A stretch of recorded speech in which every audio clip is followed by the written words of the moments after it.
We've been telling young people, go to school, get educated, then you get a good job, you'll be empowered. But in most of our countries, the people who are living the best lives have no education. The people who are driving the best cars, no education.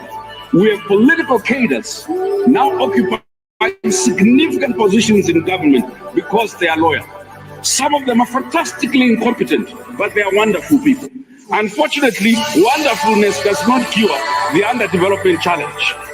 We have equated having things with being, so that those who have things are considered more human beings.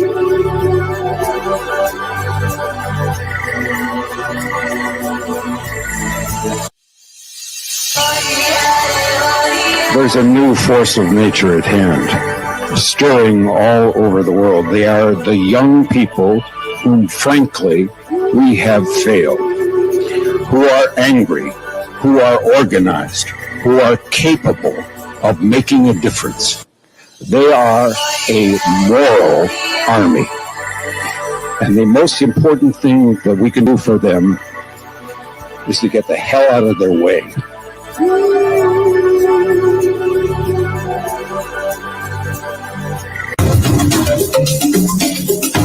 Sisi vilevile sio wote ambao wanataka ugomvi kwa sababu ya ugomvi. Niwaambia nyinyi ni wajinga mkimpata Ruto. Mkadhani tunawadanganya. Jeti ya Ruto. Hii maisha ya Ruto ni stress na ni stress. Mungu, wewe umetukosea.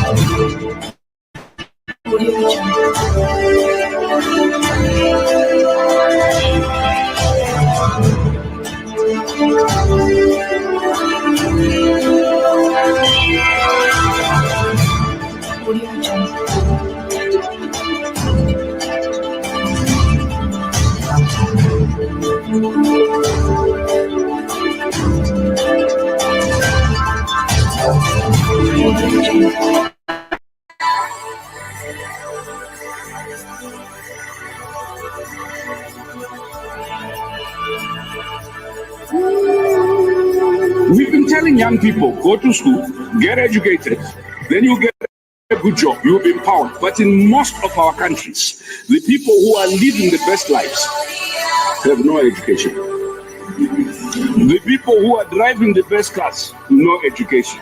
We have political cadres now occupying significant positions. Greetings to you. Thank you so much for making time to join us. This is Sound Candy Talk, open forum political discussion show, the show that gives you an opportunity to air what you feel and think about the latest development on our political front.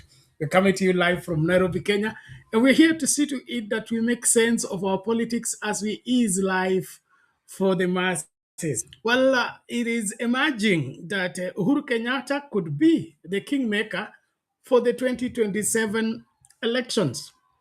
The kind of spirited effort to shout him down or paint him in bad light, if it is anything to go by, then Uhuru Kenyatta will play a major role in who becomes the president in 2027. Your thoughts? We're inviting your input even as we start the conversation. Of course, we will not ignore what's cooking at the ODM headquarters.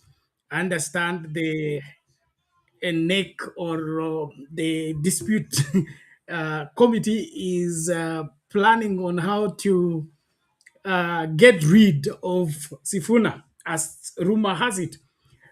But now, at the exit of Sifuna, just as an hypothesis, from ODM, will it be a loss to Sifuna or a loss to ODM?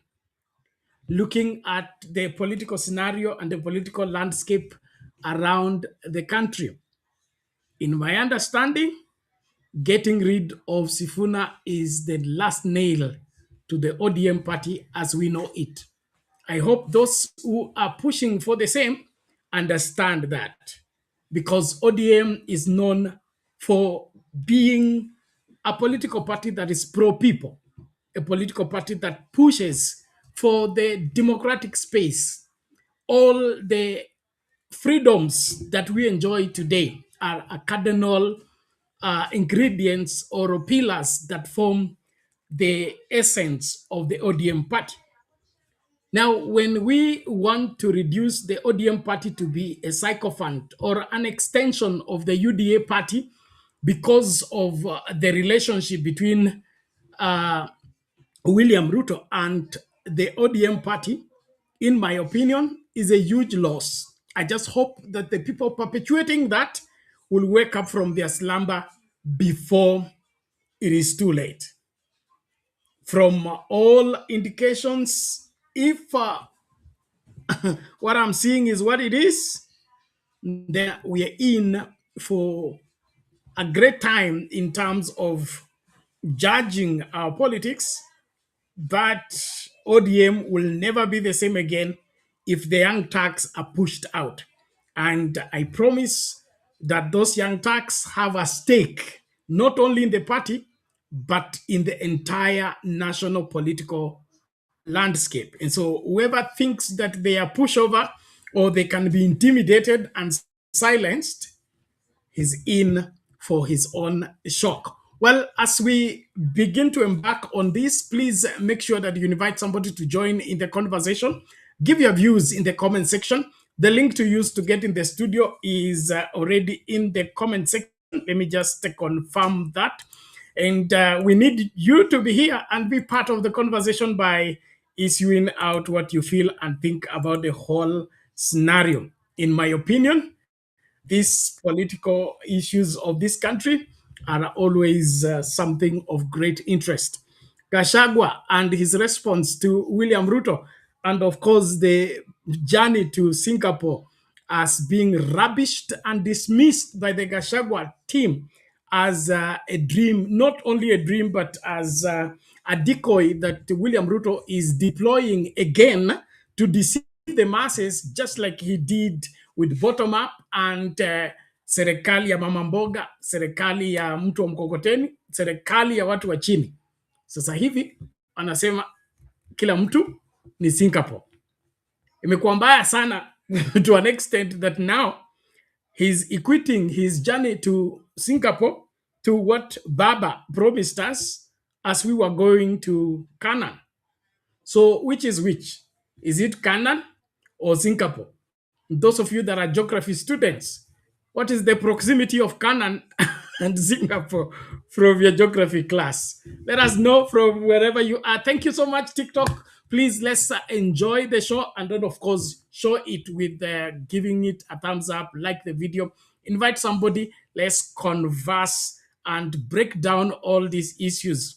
Not forgetting the feud between Babu Wino, Embakasi East Member of Parliament, and Kileleshwa Ward Member of Assembly, Robert Alai, is now a police case. It's reported that Robert Alai pointed a gun at the Mbakasi East Member of Parliament, Babu Wino, in a restaurant.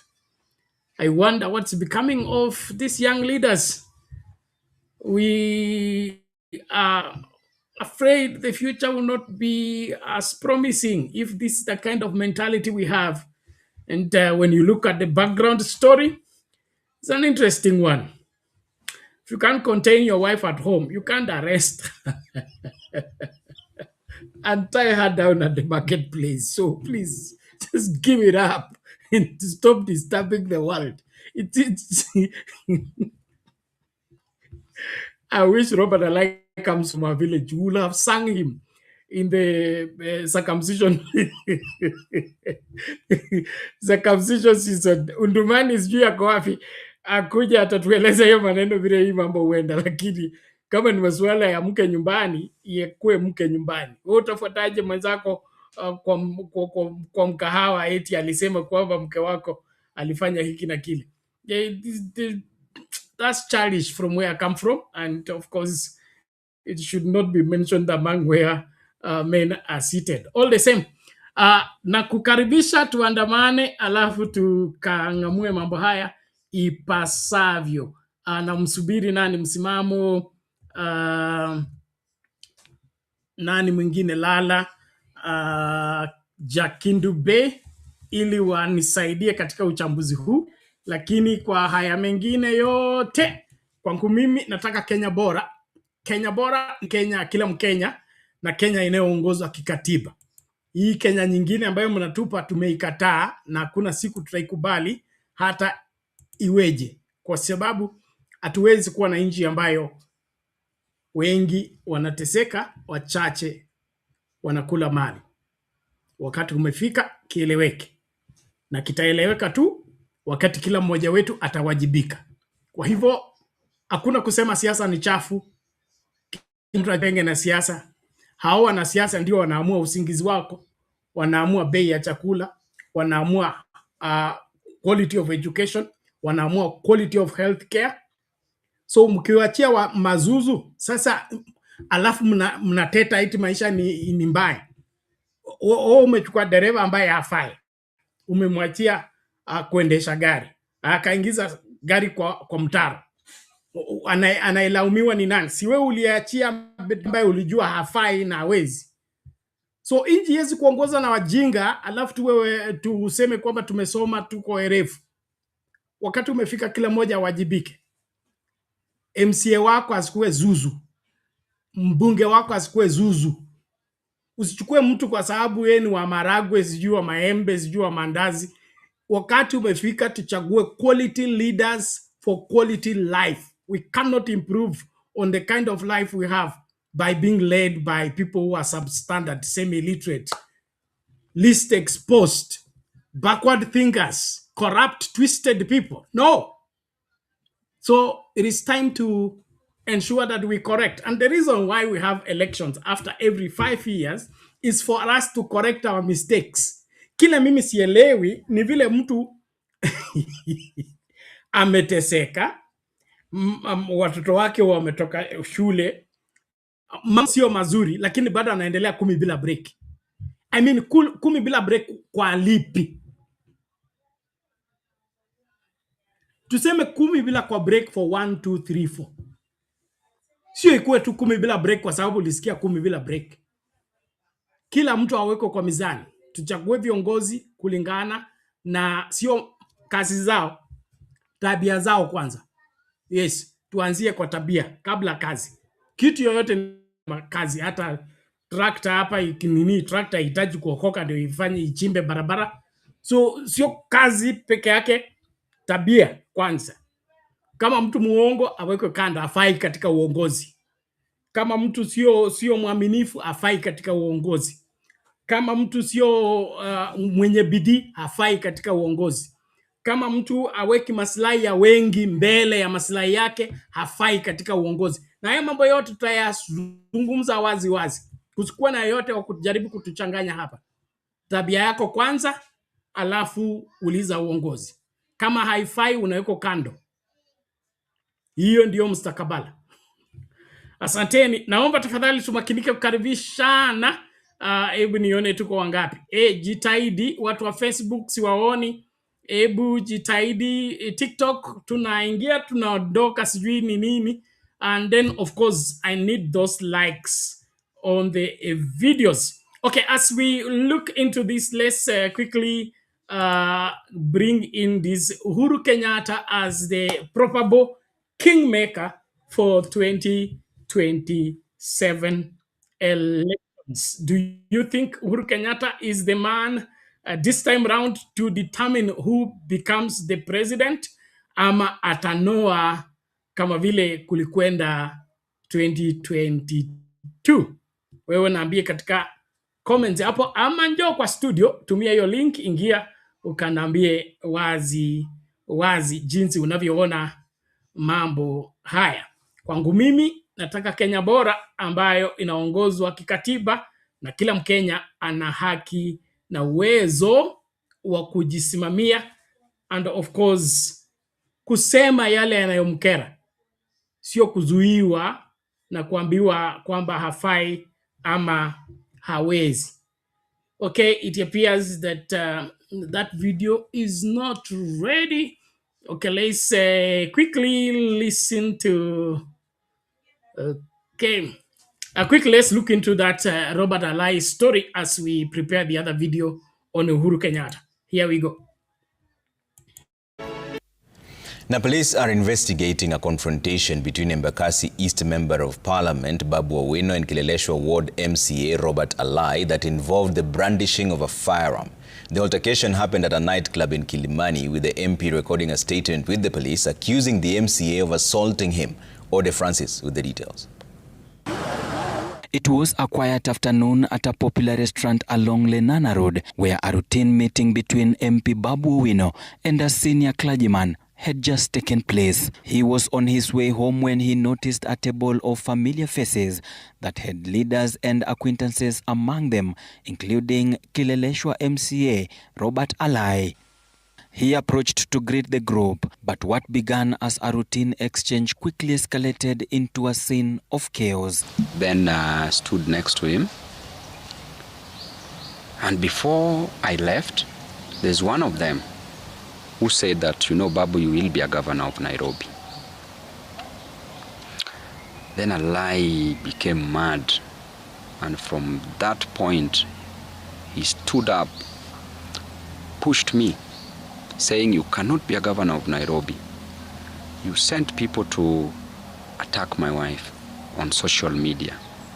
He says the MCA drew a pistol, cocked it and struck him in the chest before punching him in the jaw. Babu claims he remained composed even as a DCI officer at the scene intervened and disarmed Alai. Attempts to amicably settle the matter at the scene did not end well.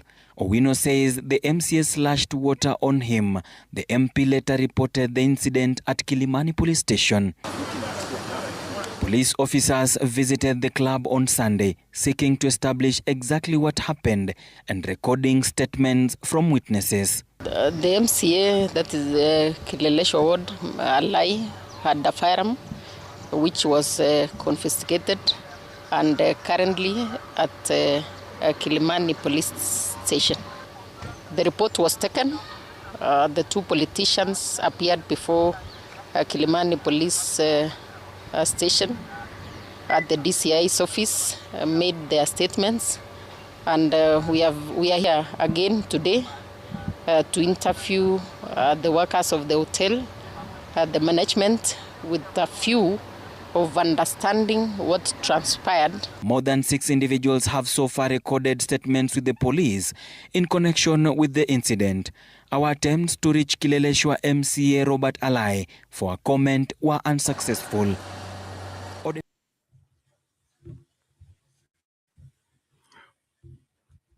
Okay, there you have it, the altercation between the Kileleshwa ward member of County Assembly with the Embakasi East Member of Parliament, Babu Owino, over, I could call it a family matter. And I cited out this particular story, not just that is of public interest, but on the kind of younger leaders and their behavior, especially in public. One of the things that makes one stand out as a leader, one is their composure, their self-control. In short, their character. Being youthful has had its own share of trouble, especially when it comes to quest for leadership. In the past, the youth were not trusted for leadership, and it was because of being erratic and, quick to anger, and of course, destructive when they get angry. And so one of the things that you need to guard against as a public figure and as somebody aspiring for public leadership, like national leadership, of course, constituents leadership or county leadership, is that aspect of acting responsibly and being able to, control yourself. And so when we see, people, showing off with their guns or engaging their gun against somebody, and the accusation here is that he sent people to attack your wife online. You can't shoot somebody online. That one, it is not, uh, I don't know if there is technology for that, but if somebody has attacked or insulted your wife or painted your wife in wrong, in bad light online by either a post or a video or a claim, that is how far it goes. And if you are not in agreement with what was said or the information given is for defaming your wife's character, then you seek legal redress. So when I see this kind of scenario, one, I get disappointed because we have always been fighting with the aspect of the young people being told that they're leaders of tomorrow and they want to be leaders of today. But their behavior begins to make us begin to think twice. If these are the people seeking presidents, these are the people seeking governorship, these are the people seeking member of parliament opportunities, and they are behaving like this in public, it leaves a lot to be desired. And so this is not just for making headlines or an interesting story to talk about. It's actually showing us the society that we are building by our misbehavior in public. And this goes for all leaders across board. We can't be a nation that has no grip on the character of people we are entrusting with leadership. And that's why I'm saying we can't compromise when it comes to demanding higher standards for those that are seeking public office. Let's not play games. In the past, it wasn't, everybody can't be a king. Everybody can be something else, but not a king. To be given leadership, there were so many factors that were put in consideration. And then, of course, it was a product of your being thoroughly trained in handling your person, in having what is called emotional intelligence. And not just emotional intelligence, but you needed to be a solid man that is able to be pushed to the limits, but you can't break that easily. So that was a safeguard that when we give you leadership, you're not going to embarrass us and you're not going to, make us be evil spoken of. And so we really have a bone of contention with younger people who are seeking public leadership without a corresponding solid character. Solid character. And then having said that, nikimsubiri Undumani aje anifafanulie maswala haya. Maswala ya mke nyumbani, wewe na mkeo, sio maswala ya public number one. Okay? Keep your private life out of your public office. It is that simple. Don't drag your family into your public life. If you are a public figure, if you are a politician, it doesn't make your wife a politician or your children politicians. And even if they are politicians, they don't have to be in your limelight simply because you are a public figure. One of the things that will really keep you safe and sound and trusted in the public is when you manage your family well. And one way of managing your family well is keep them from the crossfire, keep them from the fire exchange line. And so this aspect of us dragging our wives and our children into our political space and in the process risk their safety, risk their development, risk their operations. It's uncalled for. It's uncalled for. And so let's be responsible, especially when you're aspiring to be a leader and you want to be a leader. Show it in your character, not this aspect of gun. And the reason I'm bringing this up also is there is a question mark hanging on Babu Wino having shot a DJ some years back. He paid for the damages. He was cleared, but that also is something that he can't wash himself from as much as is cleared by the courts. And so before this question mark is, completely cleared, now there is this Robert Alai issue. And it doesn't look good. It doesn't look good. We need to grow up seriously and do what we need to do properly. On the other hand, it is there is this comedian guy who gives insights on how to handle women in relationships. And one of the things that you need to learn when it comes to matters relationship is that your woman is your woman. It's not public woman.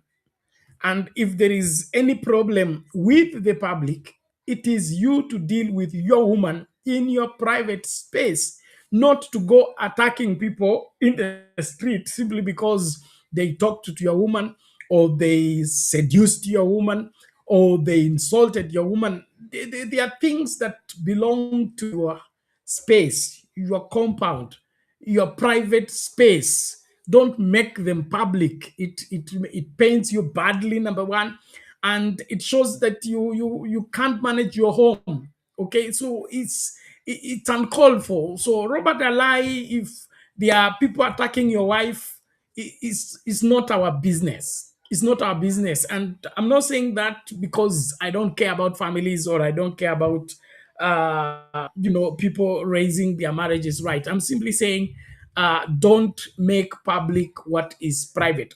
And then, of course, in other words, there is a phrase I use and say, don't fight your private war in public, because in public there are no weapons for handling that kind of war.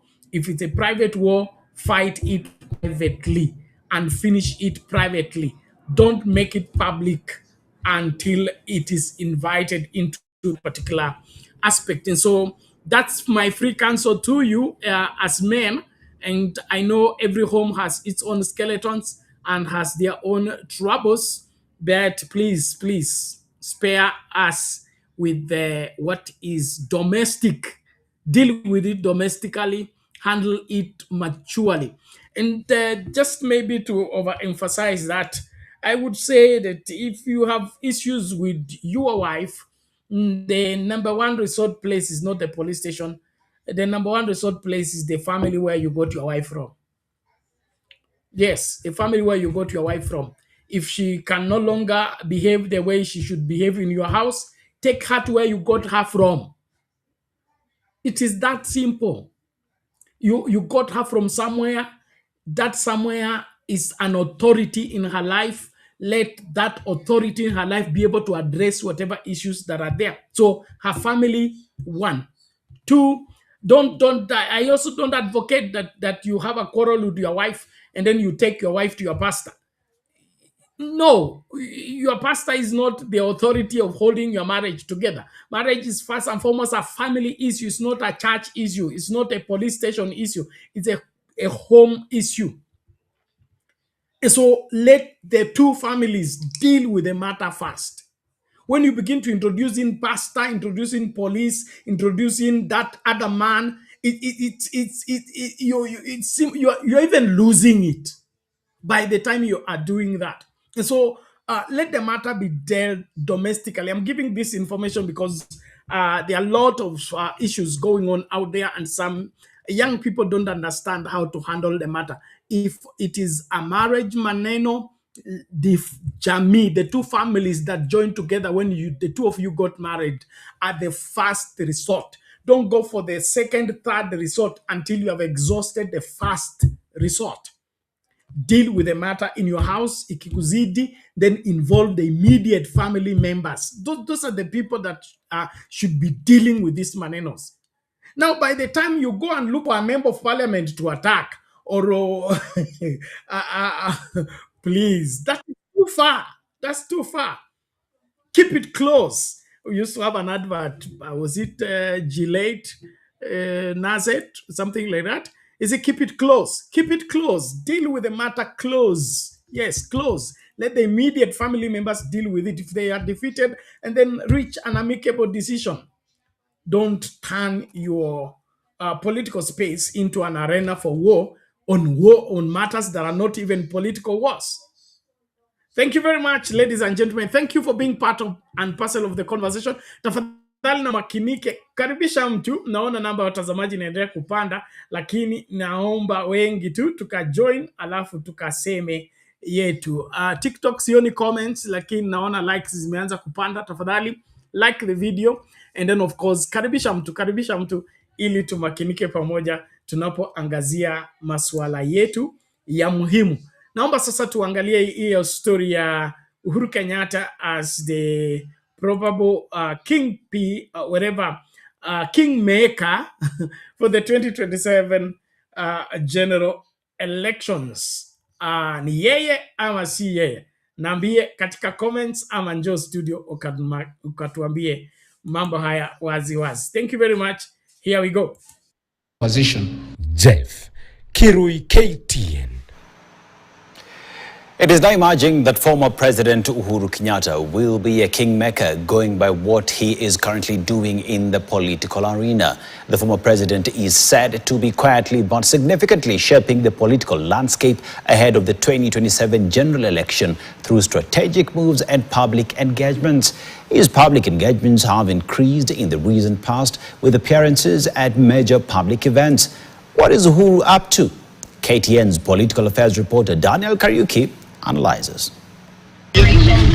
With 1 year to the 2027 general election, former President Uhuru Kenyatta's fortune appeared to have changed and is fast becoming a darling of the people, evidenced by his warm reception during the burial of late Lugari MP Cyrus Jirongo.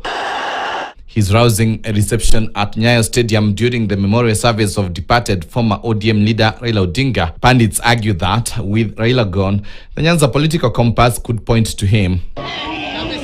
That, coupled with his growing stature in the international community, has molded Uhuru into the Kenya Kwanza administration's biggest nightmare. And as a testament to his emergence as a prominent figure in the African continent, Uhuru on Friday graced the 2025 Future Africa Leaders Awards in Lagos, where he hailed Africa's youth as the continent's greatest asset and emphasized the importance of leadership grounded in integrity, service, and vision.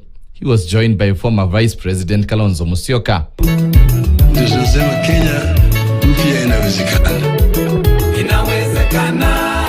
But President William Ruto's allies have since dismissed the former head of state, accusing him of failing to rise to the stature of a statesman. Kenyatta is the only surviving former president of our republic.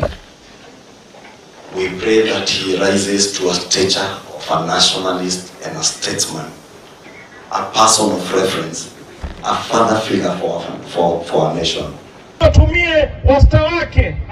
you know, it is very foolish for anyone to imagine that you will follow a retired person and succeed. I mean, how? This coming amid claims by proponents in the broad-based coalition that Uhuru is seeking to sow seeds of divisions within the Orange Democratic Movement ODM party. Allegations refuted by ODM Secretary General and Nairobi Senator Edwin Sifuna. Kwa maktaba ambayo tumeandikishana na William Ruto President, hatutoki. Kama wewe uko na shida, enda tengeneza chama chako na wende utengeneze broad based yako ingine pale pengine. Lakini hiyo ingia unatupeleka ya Uhuru Kenyatta, sijui ya United Opposition ati 1 billion, hiyo enda ukule peke yako. Sisi hatutaki. Unda na usimamishe chama chako. Kuwa na sera zako kama mwanaume, kama Cyrus. Sio kuzunga huko ukitoa mambo ya upuzi ambaye haipeleki nchi pahali. Unajua watu wengi wamesahau Mlima Kenya hii kwa mara ya kwanza Baba Raila Odinga alizoa kura zaidi ya 1,000,000. Mlitusukuma lakini alitusaidia. Wengine walikula pesa ya Uhuru Kenyatta sawa sawa. Mimi najua kama katibu mkuu Pesa nyingi ambayo tulifanyia campaign ilikuwa inatoka kwa Mheshimiwa Uhuru Kenyatta. Alitusupport kihali na mali, ni ukweli. With a section of 2027 presidential hopefuls eyeing his endorsement and keen on being part of a coalition of alliance that has his backing, growing commentary suggests that the fourth president is the hidden card in the 2027 presidential election. He has deep pockets and influential connections that could mobilize resources to mount a formidable campaign. When you push a man to that level, you make it personal. Now the problem is that you're making it personal to a man who has means and ways to humiliate you politically, having been a president with all the billions we know the family could be controlling. The political dynamics keeps shifting, and if former President Uhuru Kenyatta will have an influence in next year's general election, only time will tell. Daniel Kariuki, KTN. At the fate of position, Jeff Kirui, KTN. It is now emerging that former President Uhuru Kenyatta. Okay, there you have it, as Uhuru Kenyatta is being spoken of as an influential person on the future of the leadership of this great country. And it's because of his moves and, of course, the Kenyans with their praise and warm reception of him. And I would say that this is a matter that Kenya Kwanza will have to blame themselves for the creating that void and creating that vacuum that Kenyans have not been able to walk away from the leadership of Uhuru Kenyatta. Comparing Uhuru Kenyatta to William Ruto, Kenyans are more at home with what Uhuru Kenyatta did while he was in office than what William Ruto is doing while he is in office. And there is that aspect whereby the Kenya Kwanza administration doesn't want to own up on that failure of theirs in delivering better and handling Kenyans better so that Kenyans can forget Uhuru Kenyatta. They are the number one people to remind Kenyans of Uhuru Kenyatta. One, by the way they are treating Kenyans, and two, by their always blaming Uhuru Kenyatta for whatever that goes wrong with their leadership. In my take, Kenya Kwanza will have themselves to blame for what is happening. And if Uhuru Kenyatta is a formidable force in the country, is courtesy of the falling back or the not reaching the expectation of Kenyans by the Kenya Kwanza administration. There is the Kenya Kwanza is there talking about Uhuru Kenyatta is failing to be a statesman, to rise up and be a nationalist. And of course, whatever they are asking for is not that Uhuru Kenyatta should not, they are pushing that narrative of national statesman on the premise that he should leave them alone. He should not call them to order when they are wrong, and he should not be able to point out whatever that they are doing against wananchi. Now, to me, that's hypocrisy, number one. And number two, no senior citizen in this country should sit back when the country is headed in the wrong direction, especially when wananchi are being mistreated. And so whether you're retired or you are, you are out of public service, that does not in any way stop you from being active when it comes to political matters, and then of course public interest.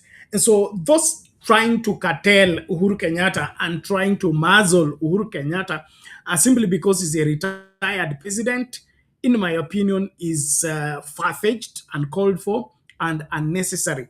And this dates back as Kibaki regime. You remember the Kibaki regime took over from KANU, and nobody wanted to see KANU, nobody wanted to hear KANU.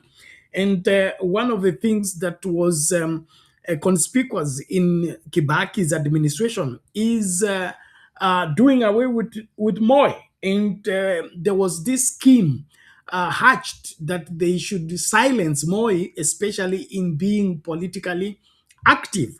And so they came up with the whatever document that Moi was to sign, that he will not be active in politics so that he can be given his retirement benefits. And Moi rejected that.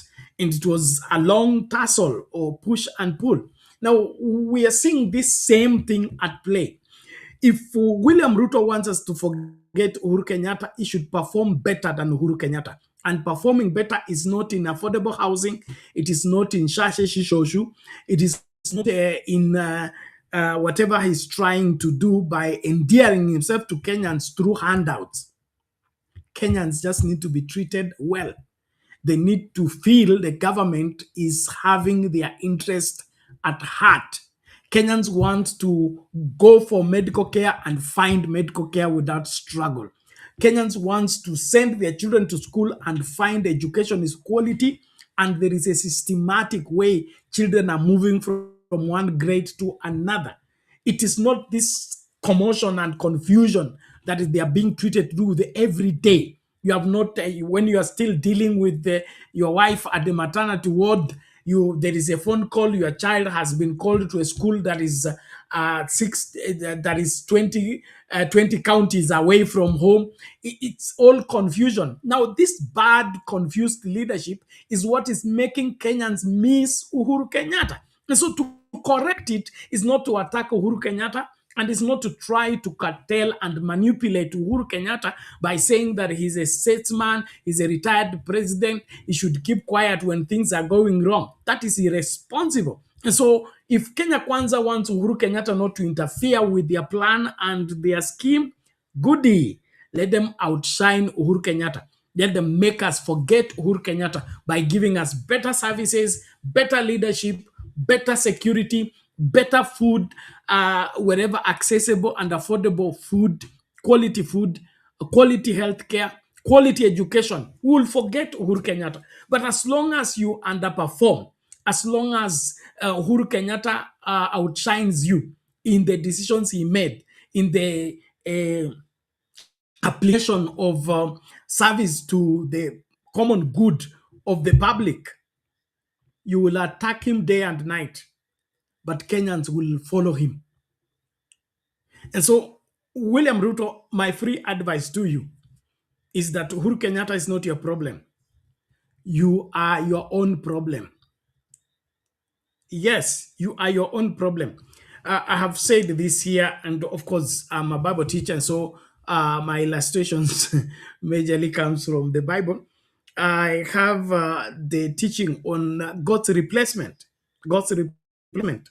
God never replaces anyone with an inferior person. Look all through the Bible, okay? There is the first Adam who messed up. There came the second Adam, who is Jesus Christ, better than the first Adam by far. So when God replaces somebody, he replaces with something higher, greater, and better. Come quickly to Eli the priest, who had stopped hearing from God.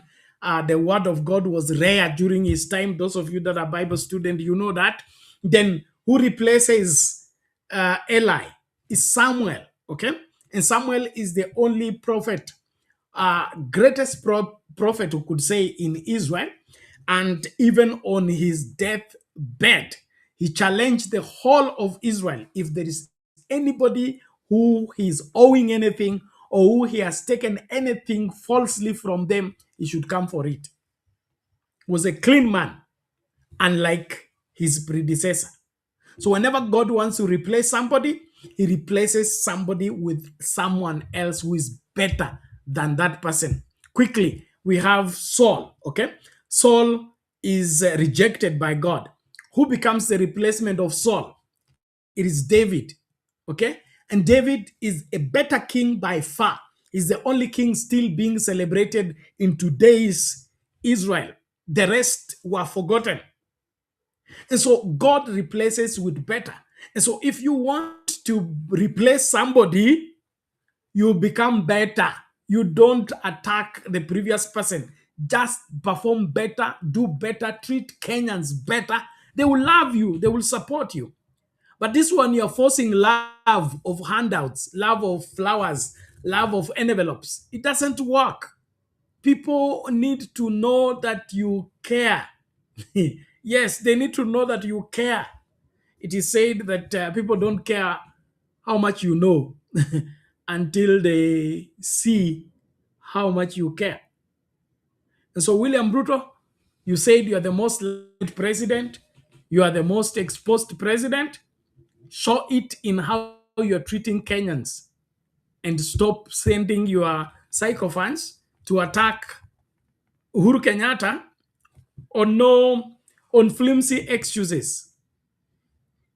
Why am I saying this? Uhuru Kenyatta has all democratic and all, I would say, rights to do his politics the way he wishes. He's a party leader of his political party. The political party exists so that they can seize power.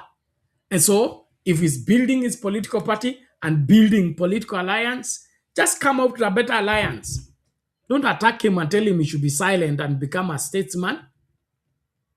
How many statesmen are here that we have not consulted? We have State House controller, we have retired ministers who are quiet and silent in their homes. You don't consult with them. You don't use their wisdom. You don't even seek their wisdom. And now when things begin to go astray and somebody wants to straighten them out, you now come up and claim that they are statesmen. Statesmanship is not being stupid, and it's not being pretentious, especially when things are getting out of hand. So I would support that Uhuru Kenyatta should keep doing what he's doing, and anybody who wants to silence Uhuru Kenyatta, he should come up with something better. If you're not offering Kenyans what is better than what Uhuru Kenyatta offered us, we will keep loving Uhuru Kenyatta, celebrating Uhuru Kenyatta, and rejecting mistreatment from you. If you replaced Uhuru Kenyatta, replace him completely in all aspect, quality, quantity, and otherwise. Hiyo maswala naomba tumalizie hapo. Tunapoendelea mbele, nashukuru kila mmoja anayejiunga nasi. Tafadhali karibisha mtu ili tumakinike tunapochambua siasa zetu. So Uhuru Kenyatta can be, and I think he is, the kingmaker of the 2027 elections if anything to go by. And those making noise that he should keep off, I think they are misguided. They are misguided. Nobody has a right to deny anybody from exercising their democratic rights, and that, of course, freedom of associations, expression, and things like that. And so we are in for a great, understanding, especially in the political landscape. And, there is something wrong with our politics, whereby we think that we can only win in politics by sabotaging others, by cutting them and silencing them. That's not how competition is done. Every genuine competition, it's won on merit and is won on excellence. It is not on this saboteur arrangement of who you badmouth, who you paint in the mud, who you drag their name in the mud so that the public can view them badly. Instead of concentrating in painting somebody badly and making them look bad, why can't you just look good and look better than the person and leave Kenyans to decide? The same energy you are using to badmouth Uhuru Kenyatta, the same energy you are using to badmouth Gachagua and badmouth Sifuna and these other people, it's the same energy you need to engage and, of course, deploy in building yourself, in polishing yourself, in making yourself excellent and better than all these people. And the moment you are better than all these people, everybody will see it and decide it. So we need to move away from the politics of bad-mouthing people and dragging people's names into the mud so that we look good. In fact, by reason of painting others black so that you look better is an admission that you are not a good person. Leadership belongs to good people, and good people should be able to, make other people, function without necessarily wanting to run down other people. Your success doesn't need my failure. I don't need to fail for you to succeed. We all have opportunities, and we should exercise those opportunities as God enables us. And so, kama William Ruto anataka kuwa kingpin ama anataka kuwa ndio mwenyewe, basi itaonekana tu katika yeye kuboreka. Lakini kuendelea kuchimbia wengine makaburi na kuendelea kuchafua majina ya wengine na kuendelea kusema kwamba nani asiongee, nani asisalimie, nani asiende kwa matanga ya fulani, hiyo yote haifai. Inakaa utoto na tena inaaibisha nchi. Tunahitaji kama viongozi kusimama na kupeana mwelekeo ambao unaeleweka, na huu mwelekeo unaoeleweka ni kwamba ushindani uwe ushindani wa haki, sio ushindani wa kuchimbana na kutakiana mabaya. Lazima turejee katika misingi ya kujenga nchi katika imani, kujenga nchi katika uaminifu, kujenga nchi katika ile hali ya haki kwa kila mtu. Haki kwa kila mtu. Wale wako na haki ya kusema wapewe haki ya kusema. Wale wako na haki ya kukana wapewe haki ya kukana. Siasa ya kukatana hiyo haifai kabisa. It doesn't belong in this time and age. Ladies and gentlemen, we are continuing with the conversation. Please, na kuomba tu tafadhali makinika katika kuhakikisha kwamba unatekeleza wajibu wako kwa kukaribisha mtu number 1, number 2, comment kwa hiyo video, like video, alafu tusonge mbele. Namuona msimamo amefika. Kabla aingie, hii ni kumbukumbu tu hapa. Baba akizungumza kuhusu uhuru wetu au unatokana na katiba, na huo uhuru unamaanisha kila mmoja apewe hiyo nafasi ya kuongea na mtu asizuiwe kuongea. Let's listen to this kabla msimamo aje. Mr. James Orengo talks. He's talking on the basis of a MOU between ODM and UDA. Orengo has not committed any crime. He has got a democratic right to say what you're saying. When Professor Nyang' Nyong'o speaks about devolution, he is talking the language of ODM. And I said it when we were in Siaya, that devolution was the most important feature of this new constitution.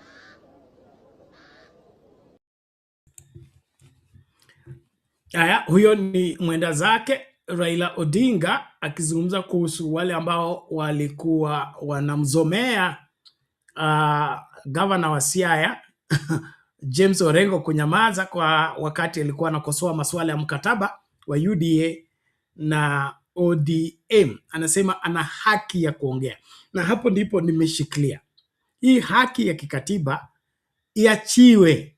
Kusikuwe na wale viongozi ambao wanataka kuzuia wengine wasipumue kwa sababu wanapopumua labda uongo wao utajulikana.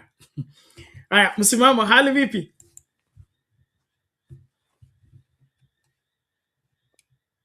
Asante ndugu, hali salama kabisa ndugu yangu. Ya tena, unajua bado ni mwaka mpya, nitakwambia tena za mwaka mpya. Maana nimeona Njema, tunashukuru Mungu. Karibu. Nimekuwa pembeni hapa nikaona hapa kwa kweli. Sasa unajua hapa sasa nina maneno mawili pamoja. Kwanza na gwiji wa uhubiri, kwa hivyo yeye akaanza kuzungumza kwake ndo kula. Sasa nikaona kisha madamu kila anachokitapika kinatija, acha nitege sikio nikiwa pembeni hapa. Lakini yote ambayo ameyazungumza kaka ni matamu. Na kabla ya yote, kama awali ya yote, kabla niendelee, niwashukuru wale wengine ambao wako upande wa pili kule upande wa comment section, na pia wale ambao wanafuatilia kipindi. Kaka, leo hapa patamu, hapa patamu. Unajua mimi nimechanganyikiwa sana, kama kiongozi atasema mfano hawa hawana ajenda, hawa hawana akili, hawa hawana mpango, hawa hawana manifesto, hawa hawana mambo yao ni mawili tu. Moja, Ruto masigo. Pili, one term. Kwa nini anahofia haya maneno haya mawili? Mbona anataka kuchokora? Ajue manifesto yao inasemaje, ajue plan zao ziko vipi, una mpango nazo upi? Kwa hiyo katika hali hii inanipa haswa haya ambao unazungumza, ambayo wanamwingilia mstaafu Uhuru Kenyatta. Kwa nini? Kwanza aliwaonya Wakenya awali ya yote, na yale yote ambayo ameweza kuyazungumzia, aliyoweza kuyazungumzia kwa kuwaonya Wakenya yamepita, yameonekana kwa macho, hakuna hata moja halijaonekana. Lakini vile vile bado Wakenya wana kumbukumbu kwa yale machache ambao wanajivunia nayo, mfano sekondari za day school. Lakini vile vile kwa mara ya kwanza hata kwa kina msimamo huku bado tuna enjoy lami, yaani ukikanyaga Mombasa, ukivuka Likoni ni moja kwa moja hiyo lami we mpaka kwa kina msimamo. Lakini kikubwa zaidi pia ambacho najivunia nikiwa huku mashambani na nini, ni dispensary kwa kila kijiji. Hambona bwana huyu akisimama asishangiliwe, watu wakawa na kumbukumbu, na wanayakosa haya kwa sababu alioingia hajajaribu hata kuonyesha moja tu la mwananchi. Miaka mitatu yote kimya. Mwaka mmoja ama 2006 ama 2005 mwisho ndo tunaanza kuona sasa eti serikali imekuwa stabilize, sasa tunaweza kufanya mambo, na yule mwenye anafanya mambo ni mmoja tu, kena ana masharti ukubaliane na yeye ndio maendeleo uwe nayo. Sasa Mkenya anajiuliza haya ni yapi na yapi, lakini yeye pia anajiuliza huyu jamani, kimwachilia akiwa na huu usemi ataniharibia mazima, maana siku zote mlala na mgonjwa na anayemjua kupumua kwake.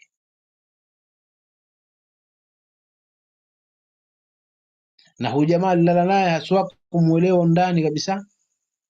Licha hivyo anopend bado sharubaru, maana hajachaka vile, lakini kikubwa zaidi ana haki ya kuzungumza kama Mkenya, hususan hasa kwenye ngazi yake ile, kwa kumnyamazisha ati kumpa heshima kwamba abaki tu katika mithili yake ya uraisi, urefu mstaifu, heshima ndo ataipata kwa wananchi. Uongo, yeye bado ni wa wananchi na pia yeye mwenyewe ni mwananchi. Kwa hivyo mambo kama haendi sawa, ana haki kuzungumza kwamba jamani, na alafu uzungumzaji wake una ukarimu, uzungumzaji wake una busara, hana haya matusi, hana haya mambo ambayo ni ya kifeduli na kifuafua. Mambo yake huwa ni kidogo kidogo anayapanga. Mwisho wa siku wewe mwenyewe ndio utajua kwamba mimi nilikuwa naambiwa hapo, lakini hutamsikia na matusi. Hekima na busara ya kiutuzima ndo anayetumia. Hawezi kushambulia tu hivi tu Uhuru kwamba wewe kichwa chako kimekaa hivi, huna akili, wewe ni mshenzi, wewe ni mamluki. Hutasikia hizi lugha kwake. Kwa hivyo na akilijibu, analijibu katika hali ya busara kiasi kwamba linakuwa zito na ni jepesi kwa mwananchi kuweza kuelewa ni nini amekimaanisha. Kwa ni kikwazo, na pili maybe hawajaungana, maana pia naye angekubali kwamba mzee, ukitaka wewe tulie, itabidi tukae kwenye meza ndio ndivyo nisitulie, lakini hajaangalia pale, kwa sababu kama ni mshiko wanao, sasa utamwanzia wapi? Si kwamba mimi utaniambia jamaa wangu ndio tukae hapa tujaribu kumwangalia huu paka kwenye meza, kama na utapata kidogo pa kunyofoa upande huo wa pili. Anao mshiko.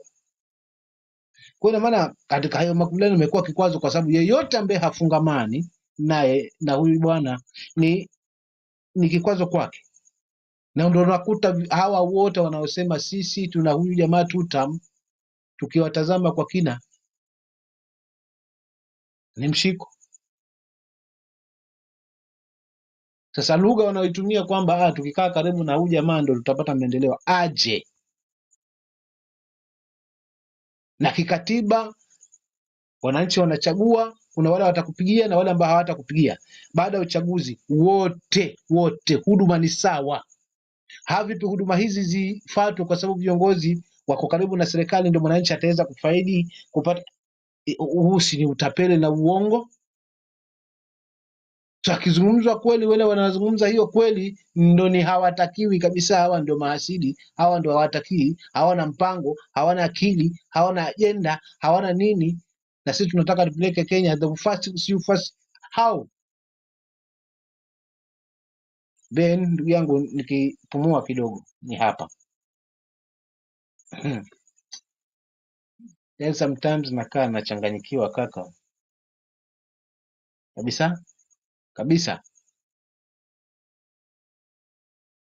Yani hata hao walikuwa wanapingana kabisa, nao wamerudi huku. Ujue hii sumu hii chai ya State House tuliyoizungumza bado inatambaa mpaka sasa hivi, na naye ionja kwa kweli anakuwa mbumbumbu.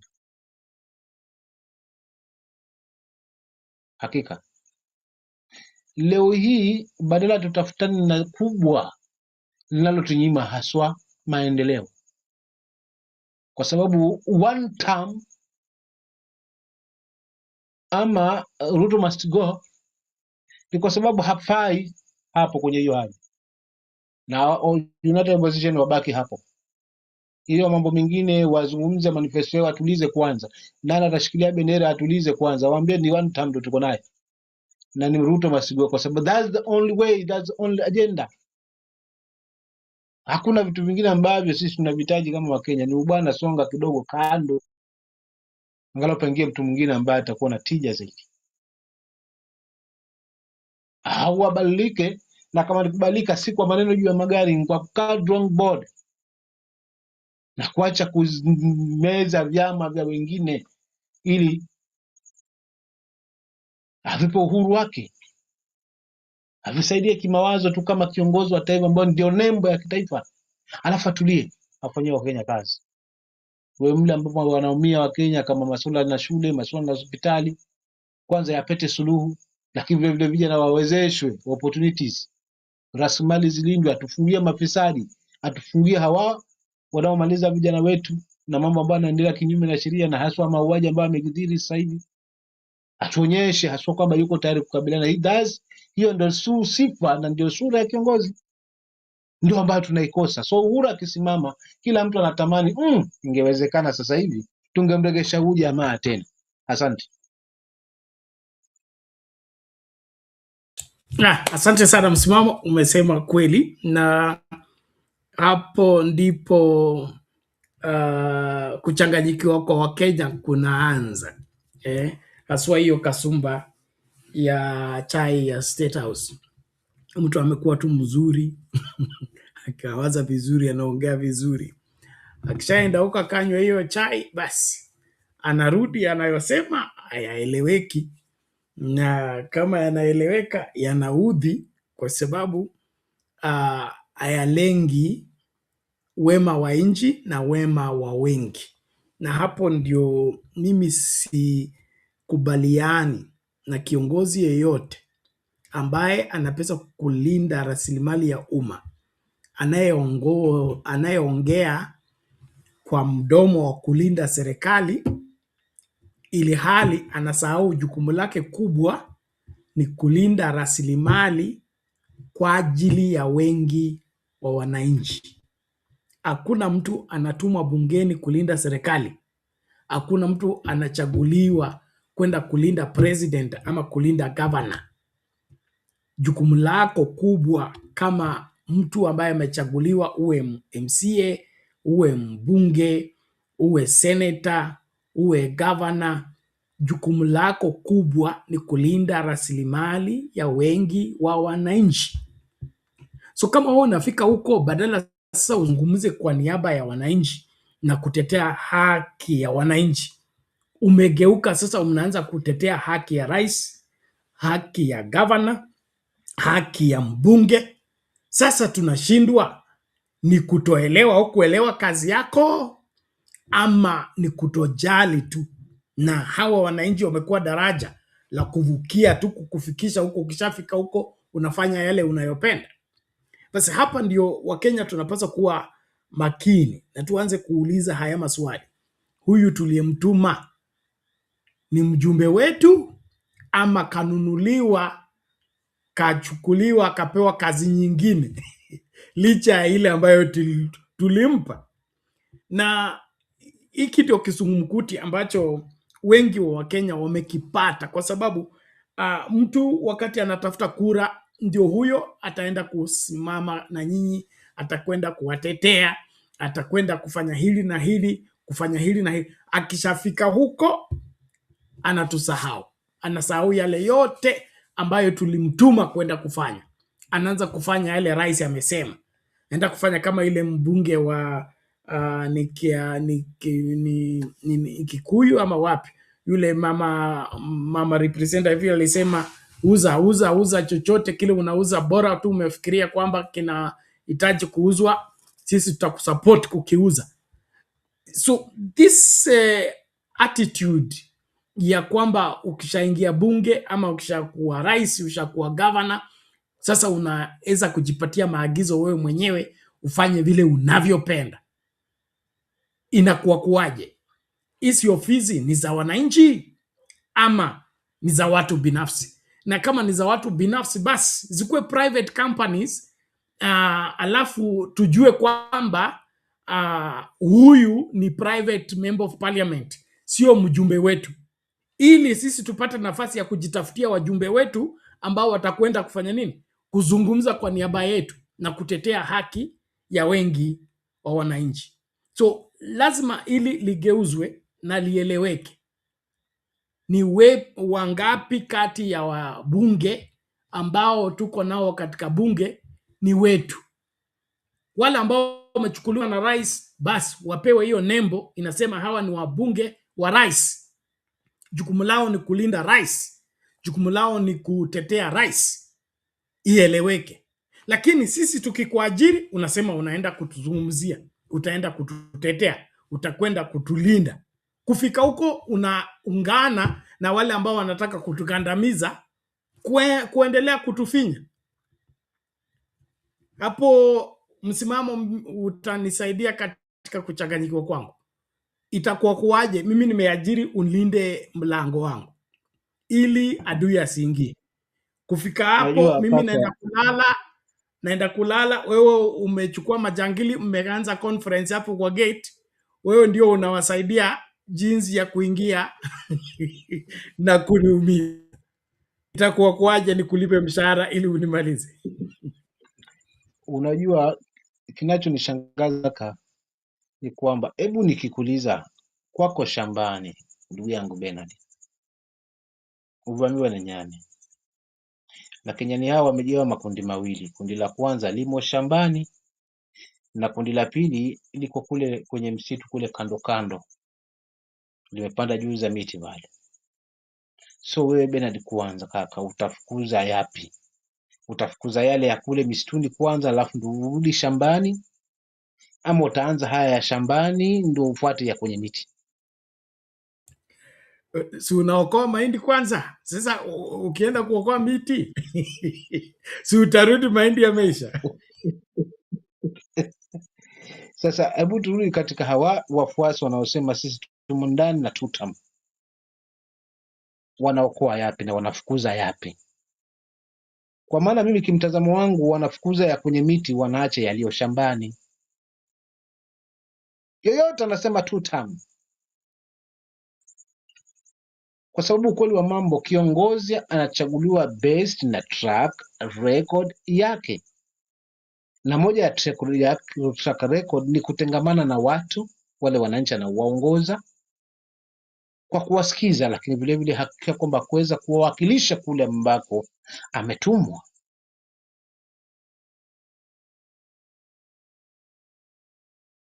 Hao wenzetu ambao wanasema sisi tukiwa karibu na serikali ndio tuna maendeleo, ndio kazi tuliowatumia.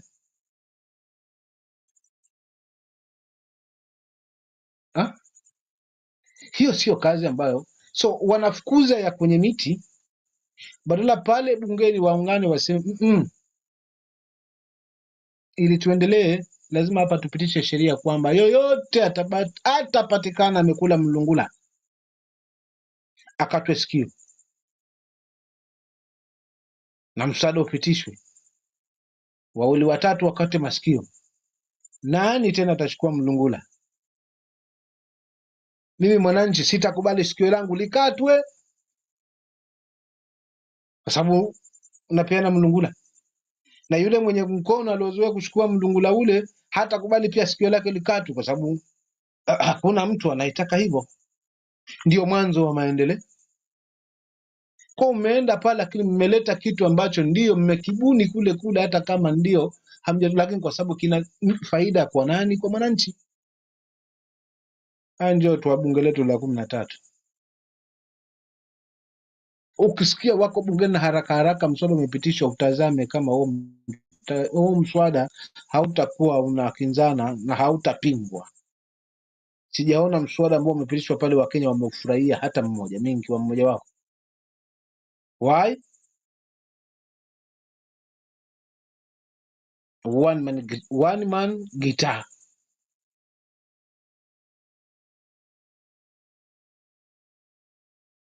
Wewe sumeletwa na shida, unatafuta nini? Anatafuta pesa. Ni mfano tu mimi najichukulia, si labda nimeona maswali huko, lakini wanachukulia huo mfano kwamba ni nini kimekuleta wewe. Maana yule bwana yupo na power nazo kweli kweli. Ukitaka kuwa utulie hapa, ni hii ndio njia. Lakini ukienda njia hii utajua kweli hakika nini kilimfanya kuku akojoi. Na wenzako ukumbuke walikuwa humu. Ukitazama njaa ndio hii pengine. So unajipata umemeza hicho chambo, kisha ndani kuna ndoana, kutoka ni ngumu. Sasa utaimba tune hata kama hutaki. Kwa hivyo utafukuza ya mitini ya kuweza kumsupport mtu na kumlinda mtu, badala ya yule ambaye amekuleta katika kazi hiyo. Kwa hivyo ni wewe ndio utakuwa unamletea kwamba sasa tumekuja tutawajengea barabara hii na hii. Ndio shida ambayo mwananchi amekuambia. Kwa sababu mimi naona viongozi wetu wakihudhuria mkutano mahali kwamba barabara kutoka hapa mpaka ni fulani tutajenga. Nani amekuambia kwamba shida yetu kama wananchi kwamba tunahitaji barabara kwa wakati huo? Je, kama kuna jambo ambalo linatusibu hapa, but because hatupewi nafasi ya kuulizwa maswali, hatupati nafasi ya kuweza kushirikishwa katika mijadala, maana viongozi wetu ambao tumewachagua wamemezwa, basi tunakuwa tumebaki hamna cha kufanya. Kibaya zaidi, Bernard, kinachonikera, tumegawiwa mafungu, maana tulijulikana ni wakali. Katiba ilitupa nguvu hapa, tukagawanywa mithili ya nyoka. Sasa uweze wapata nyoka 10 wanakufuata, ati wewe useme mimi nilisomea karate hapa, ngoja niwaonyeshe. Lazima utatimka tu, na ndivyo vitu ambavyo tumefanya, kaka yangu Bernard, kwamba tumegawiwa mithili ya nyoka. Ukimkuta mmoja tu, wewe ni rahisi tu kimpiga kitu, biashara ishakwisha hiyo. That's why unakuta tuko katika makundi. Sisi watu hapa tunashukuru, for the first time tumeweza kupewa waziri wa fedha, for the first time tumeweza kupata position hii, for the first time tumepata waziri katika jamii yetu, ambayo waziri Na harama ya maisha ni wapi na wapi? Kaka, humaka ni wa kudungia ati hatutoke. Hatutayaacha kuyazungumza yalivyo, because wananchi lazima tujitambue nafasi yetu ni ipi. Pindi tujajitambua, tutaungana kwa pamoja kutimiza lile ambalo katiba linaturuhusu bila uoga, kwa sababu already nikimalizia kwamba katiba yetu imepigwa chenga. Kuna watu ambao wanaitumia tu kama matisho. Ule wakati tukitafuta haki mahakamani, basi tutasomewa vifungu, lakini pindi tu ni sisi tunaitafuta haki yetu, basi tutasomewa kwamba kifungu fulani, ili kuzubwa macho, lakini hatupewi ile nguvu iko pale, ili hali wao wenyewe wanakinyagia, kwa sababu mambo yanafanyika kiajabu ajabu. Tangu lini waziri ambaye kama ana kazi mahali fulani atajiuzulu kwa ajili ya hilo, na akifika pale neutral, wana ni waziri wa kila mtu, si wa mrengo, si wa chama, ni wa nchi. Haya mbona tunawaona kwenye siasa kila uchao? Wao ndo wa kwanza kuweza kuhakikisha kwamba wanafanya ni wapi na wapi. Je, katiba hii walio nayo wametoa wapi? Kwa hivyo mimi nikisema hawa wanaosema one term niko pamoja nao, sina makosa. Na kama ni one term, asio tufani huyu mmoja ambaye amedominate kwa mahakama, amedominate bunge, amedominate kwa miradi, amedominate kwa kila mahali, yupo huyo mtu mmoja. Utajigawaje we mtu mmoja? Kaka, naachia hapo kwanza na mimi nipate kumeza mate kidogo, lakini tupo. Asante. Asante sana. Hapo ndipo tunashukuru kila mmoja anayejiunga nasi. Tafadhali tuendelee kukaribishana tunapoangalia siasa zetu na majukumu yetu. Hiki kipindi jukumu lake kubwa ni kukuelewesha vile siasa inakwenda, alafu kuwajibisha kwa yale ambayo unapaswa kuyatekeleza kama mwananchi, ili nchi isiharibike. Na ukweli wa mambo ni kwamba mbaya ni maisha mabaya kwa kila Mkenya. Wale ambao wanapigania kutetea wachache, hao ndio sababu kubwa ya wengi wa Wakenya kuteseka. Wakati tutaanza kusahau ubinafsi na kusahau kujitakia, ili tu focus kwa kutaka kwamba hii Kenya inapaswa kutosha kila Mkenya na inapaswa kushughulikia kila Mkenya, na viongozi wote wa nyanja tofauti wawe na hayo mawazo ya kwamba mimi ni waziri wa fedha na hizi fedha lazima zitumike ipasavyo, ili kila Mkenya asikose haki yake. Sio eti nimepewa waziri kwa niaba ya kabila langu ama kwa niaba ya eneo langu. Sasa hiyo ndio kasumba mbaya ya ukoloni, ambako tunaona waziri kama kitu ambacho unapewa kwa sababu wewe ni mzuri kuliko wengine wote. Hilo ni jukumu ambalo umepewa ili usimamie rasilimali ambayo inapaswa kufikia kila Mkenya, na jukumu lako kubwa kama waziri wa fedha, waziri wa afya, waziri wa masomo ni kuhakikisha kwamba haya unayoyasimamia yanafikia kila Mkenya pasipo kubagua, na kusikue na eneo lolote la nchi hii ambalo linakosa. Mama akichinja kuku na watoto 11 na kuku ni mmoja, anajua vile atakata vipande vipande kuhakikisha kwamba kila mtoto atapata sehemu yake. Hiyo ndio jukumu lako kama rais, hilo ndio jukumu lako kama governor, hilo ndio jukumu lako kama senator, na haya mambo yote.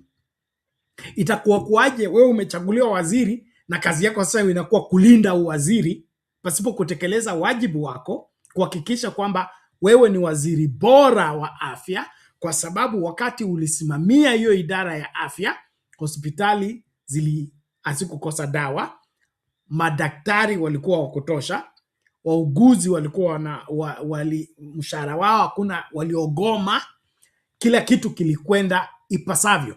That is the track record. Hii track record ya kuambia umefanya affordable housing, sijui umefanya shashe shishoshu, umefanya, that is not track record. Track record is when you took over office. How many Kenyans are going to bed hungry? Okay, let's start again. How many Kenyans were going to bed hungry? Okay, when you took office. Now that number, now that you've been in the office for 3 years, that number, has it reduced or increased? That's what you need to answer. How many children were going to school when you took over office and stayed in school and, of course, completed their education successfully? Now that you've been in the office for 3 years, has that number increased or reduced? That is the track record. Let's talk about children dying during birth, or mothers losing their lives during birth. How many mothers were dying before you took office? How many are dying while you are in office? That's the track record we want. Not for you to come and tell us we are going to Singapore, or we have put affordable housing, or we have put the road here and the road there, the road. No, the road construction is supposed to be systematic. We have 47 counties. How much road is needed per county? Yes, which road has been developed in which county? What economic activity is being advanced in that place that has become better because you build the road there? Lakini ya kuja kutupumbaza tu eti wewe unatengeneza roads 700 kilometers, 70,000 kilometers in the air, in our imagination. No. And so if there is anything we need to do as Kenyans, is deconstruct these politicians in their generality and push them into specifics. They should be able to tell us exactly ulitengeneza barabara wapi, kwa manufaa yepi, na hayo manufaa yako wapi. Wapi wale wa Kenya ambao wanafurahia kwamba viazi vyao vilikuwa vinaozea kwa shamba Nyandaru? Kwa nini hakuwa na barabara? Kwa sababu umetengeneza barabara inayotoa viazi Nyandarua ikipeleka Mombasa, umesaidia watu wa Mombasa. Ile viazi walikuwa wananunua kilo moja shilingi 200, kwa sababu viazi zimesafirishwa vizuri kutoka Nyandarua zikafika Mombasa vizuri na ni mingi kwa soko, hiyo bei imeanguka. Sasa kilo moja ni 100. Hiyo ndio tunataka track record ambayo inaeleweka. Lakini umaskini ni ule ule. Walala hoi ni wale wale. Masomo ndio hayaeleweki. Afya hakuna anayeelewa kile kinachoendelea isipokuwa wewe. Tafadhali, don't go into public office if you cannot do public management. And if you are in public office to deceive the public, you are the wrong man. You are the wrong man. And everybody should be afraid of you. Everybody should be afraid of you. And so I'm calling Kenyans to soberness. I'm calling Kenyans to think seriously and think deeply. Don't entrust public office to people who have shown clearly that their main focus is to deceive you. Their main focus is to rob you. Their main focus is to loot public resources. Usiwape funguo za nchi. That is how to be a responsible voter. That's how to be a responsible Kenyan. Think about the 5 years you're giving this person. Usikumi bila break. Useme tu tano tena. Nambie kwa nini. Mimi nilienda shule wakati shule ilikuwa shule. Usipopita mtihani hakuna kwenda next class. Uwe uko na ndevu. Mimi nilisoma na watu na ndevu. Moyo inaitwa nini? Wamebelehe wakiwa class 1. Na hakuna kwenda class 2 mpaka udhibitishe kwamba umepita mtihani. Sasa mbona hii mtihani wa hii class hata hujafanywa na bado umeanza kuimba next class? Hapana. Tuweke kila kitu mezani. Tukague. William Ruto anafaa kwa nchi hii ama hafai? Uongozi wake umeboresha nini? Ni kipi ambacho kimeboreka? tangu William Ruto apewe hatamu za uongozi. Hiyo tu munionyeshe ni kipi. What has become better? Education, healthcare, corruption. What has become better? If you don't show it to me, nobody should be talking about next class. Next class, ukishapita mtihani. Ukianguka mtihani, you repeat. Ndio tunasema, kama umeanguka mtihani wewe unaachwa hapa, sisi tukienda class 2. Sio utubadilishie kwanza kusema kwa sababu wengine walienda class 2, pia mimi niende class 2. No, fanya yale watu walienda class 2 walifanya. Waka qualify kwenda class 2 ili uende class 2. So kutuambia tu Kibaki alikuwa 2 term, Moi alikuwa 2 term, Uhuru alikuwa 2 term, mpaka mimi nikuwe 2 term. Hapana. You are not the same people and you are not doing the same thing. So let's stick there as Kenyans. Na tuache kubebwa na kwamba uongozi ukiwa watu wapendangi, hawa ndio wanapenda. Haikubaliki, nimekataa na lazima tuikatae. Msimamo ulikuwa unasemaje? Nataka tuende AU. Kaka, hapo umegonga nilipo mzee. Umenikumbusha enzi hizo. Nakumbuka ninabaki na mbao kwenye shingo, maana nimeongea lugha ya nyumbani. Yaani Kizungu imekataa. Kizungu imekataa. So inabidi sasa unamsukuma Bernard by all means aongee angalau ikuepuke, na jioni sasa ndio inapelekana na hiyo orodha. Wewe ulipata kwa nani? Wewe ulipata kwa nani? Mpaka nyote mpaka the last person. Na mambo alikuwa hayo. Wewe unajua wazi nikirejelea hapo, si nitaanzia wapi, nitakaa aje kwanza na wale wanakuja, maana kwanza utajihisi uko kivyako, maana si kicheko utakuwa nacho. Hatulisoma. Lakini hebu tuingilie hili kubwa linalonishangaza na kunimaliza kabisa mazima. Pesa inawaambiwa kwamba hapa tumelocate bilioni fulani, hapa tumeweka bilioni fulani, hapa tumeweka bilioni nani. Tangia miaka 3 yote sijawahi kusikia mahali pameendwa. Hatujasikia hapa tulilocate bilioni fulani. Are we sure? How sure are we? Na viongozi wetu kwa nini hawatuambii kweli? Hii pesa ni kweli inapeanwa, imetuma hapo, kwa sababu hakuna mahali nasikia mtu ameenda, kiongozi ameenda asiseme hapa tumetia bilioni hizi za kuhesabu, mradi huu tumeutengea bilioni za kuhesabu. Kwa hiyo tu kama zingekuwa zipo tungekuwa tunaona haswa maendeleo mengi, kwa sababu hizo pesa zinatajwa si pesa kidogo, eti ni mshiko wa maana. Viongozi wetu nao wanaletilia pondo. Mmesikia? Rais bwana, tunakushukuru, maana sometimes nitakuwa nakula ugali wangu nikajihisi nimeona naosha mikono tu, jamaa wangu, pole pole, kwa sababu nilishiwa hata na hamu ya kula.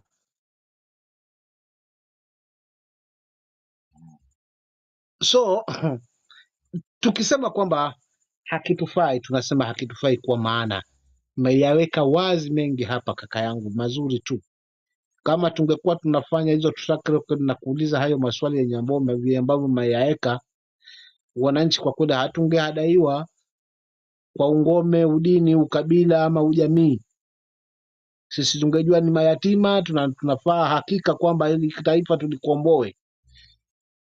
Aidha tupaze sauti zetu juu zisikiwe, kwa sababu maendeleo na mageuzi ya hili taifa ni through maandamano, whether we like it or not. Hapo tukwenda kama nzige, wengine wakiwa hawana nafasi za kutoka katika maofisi, maana baadhi yao wamesalimiwa kidogo. Hawa wanaonga wanafukuza manyani kwenye msitu na kuacha yaliyo shambani. Hakika heshima ni lazima tutaipata na tutatambulika, lakini huku kunyamaza kwa sababu viongozi wetu wako huku wametumwa haswa na kidanganya mgonjwa, kisha tunapangwa kwa foleni 150, 100, 200. Tunashukuru maana wakati wetu wa kula hapa tujiulize, hiyo 100 mpaka tuishe watu 100, hiyo pesa imetoka wapi? Na unategemea huyo mtu baadaye amefaulisha katika lake, atafikiria nitaregesha wapi ile pesa yangu nilipeana bilioni 1 pale, ama atakufikiria wewe? So na sisi pia lazima tujilaumu kama wananchi upande wetu. Hapa tuangalie tu viongozi peke yake. Hata sisi mle ambao mnatulenga. So tunapalia ugonjwa sisi wenyewe, kiasi kwamba tutaanza kujihisi kwamba sasa sisi watu wetu wa hapa tunaona maendeleo, huko kwingine wacha tu. Kwa hautaona mwenzako kula anateseka, usikie kuna hiyo roho ya kuhesabiana bora imekaa ndani yetu. Itabaki si shauri yao bwana, kwani hawana viongozi kwao? Si wako na viongozi huko? So for real, ni wakati wetu katika hili ambalo linatupiga, kwa sababu linalokupiga siku zote linakufunza Wakenya turudi drawing board. Watu wa Nyanza, watu wa Coast, watu wa kila mahali tu drawing board. Alafu tuonyeshe kwamba katiba hii lazima tuitii. Katiba hii lazima ifuatwe. Na kama ni kufuatwa, tutaluza maswali na tutahakikisha kwamba tunasimamia kila ambacho tunaona ni sahihi kwetu mpaka pale pindi tutakapoondoka na ugonjwa, kwa sababu mgonjwa ni mmoja tu katika ile taifa. Tukimalizana na yeye, hawa wengine wote kila mtu atanyamaza. Kwanza wengine watakimbia miji hapa katika hawa ambao unakuta wako mbioni sana kuhakikisha kwamba wametuweka ndani kabisa. Hawa ndio watakao kimbia.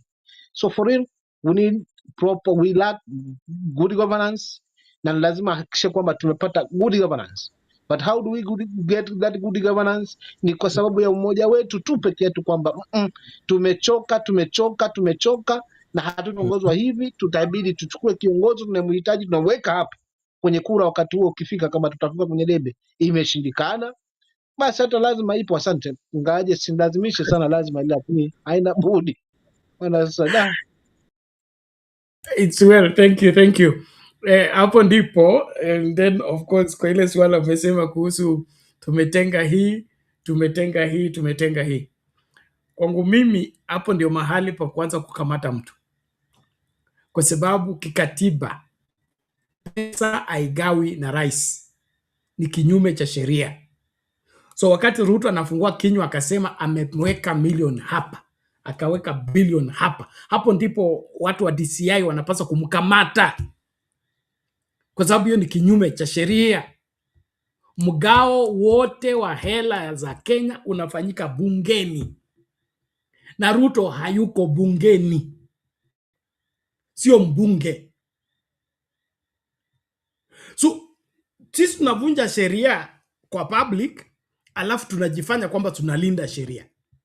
So yule mtu anaongoza katika kuvunja katiba ni William Ruto, na anatumia hiyo kukuhadaa wa Kenya kwamba ameacha milioni hapa, ameacha bilioni hapa, ameacha bilioni hapa.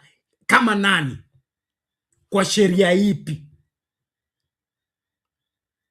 So hiyo ni swala ambalo liko wazi, lakini kwa sababu tunapenda kudanganywa na tunapenda kuambiwa yale ambayo tungependa kusikia, so tunaacha tu mambo kama haya yanaenda, and then we assume that everything is okay. There is everything illegal with the President of the Republic of Kenya going around and saying he has allocated. He doesn't have capacity to allocate any money in Kenya. In fact, money for State House is supposed to be allocated by the parliament. Na yale allocated, hayo ndio peke yake anapaswa kutumika. So kama kuna swala la kusema matumizi ya hela, William Ruto anapaswa tu kutuambia yale pesa ambayo alipewa State House, okay, kutoka bunge, alafu vile ametumia. Allocation ya State House, allocation ya healthcare inafanywa na bunge, ya education inafanywa na bunge, ya barabara inafanywa na bunge. Let's deconstruct hiyo uongo kwanza, kwa sababu hapa ndipo Wakenya tunabebwa ujinga. Ati yeye alipeleka Aleko Uzonga barabara, akapeleka sijui wapi barabara. Those things are systematically planned and are decided for by parliament. And that's why we have those committees in parliament to do their proposition and all that. So mahali hapa pa kwenda kusema aliweka sijui ngapi kwa soko hipi, sijui wapi kwa wapi, hiyo mambo yote hayapaswi kuwa public discourse. Mfano, wakati Kibaki alianzisha free primary education, kuna siku yoyote Kibaki alisema alipeana pesa ngapi kwa education? Alipeana pesa ngapi ya Thika Highway? Na yeye ndo alikuwa not only president but he had been minister for finance for a long time. He was minister for finance in Kenyatta's government. He was minister for finance in Moi's government, and now he becomes president. He never did this madness of soko hii nimepeana hii, soko hii nimepeana hii, soko hii nimepeana hii. So kila ambacho kinaendelea hapa ni William Ruto kudanganya wa Kenya kwamba yeye ndio anasimamia pesa yote, okay? Na bila yeye hakuna Mkenya atapata pesa, and so msipomchagua anaenda na pesa yote. Umeona hiyo hiyo ujanja kabisa, ndugu yangu, kabisa mzee, sababu yani sometimes nauliza kichwa tu, najiuliza sana hayo maswali. Ati hapa tutawajengia soko 4, 5, tayari tumetenga bilioni za kuhesabu aje? So nikisema hapa tunachezwa kikatiba. Tumezungumzia pale awali nikasema kwamba mawaziri kufanya kampeni, lakini hata huu uongo kamba huu wapeupe ambao yeye si hausiki na masuala haya, ako na wizara ziko kimya, hatuzisikii kabisa. Yote kwa nini? Hapo kwa DCI rafiki yangu nimemweka bena, ninajua uongo kikumana atanitetea. Hapo kwa ABC lazima nitafutane na ndugu yangu ambavuni, maana at least najua nikimwambia fanya hivi atafanya. Ule mahakamani nani nitaweza kumweka pale, kwa sababu tunaelewana lugha kidogo, mambo nikifika atanyoka. Hapo ndo tumeliacha ili taifa lifike mahali lipo. Na ndio maana sasa hivi hatuchagui viongozi ambao tunawapa uwaziri kutokana na tajriba na uwezo wao na masomo yao, lakini vile vile na uzoefu wao katika nyadhifa hizo. Tunazipiana kirafiki. We acha useneti bwana, utafanya cheo cha seneti bwana, na hapa kuna uwaziri. Njoo hapa tusaidiane hapa. Na hakuna cha kusaidiana, ni kusaidiana kula tu. Pita na huko zimeingia, bwana umechukua fungu lako, hili langu. Ndio pale tukaambiwa na Uhuru, moja yako no, mbili zako,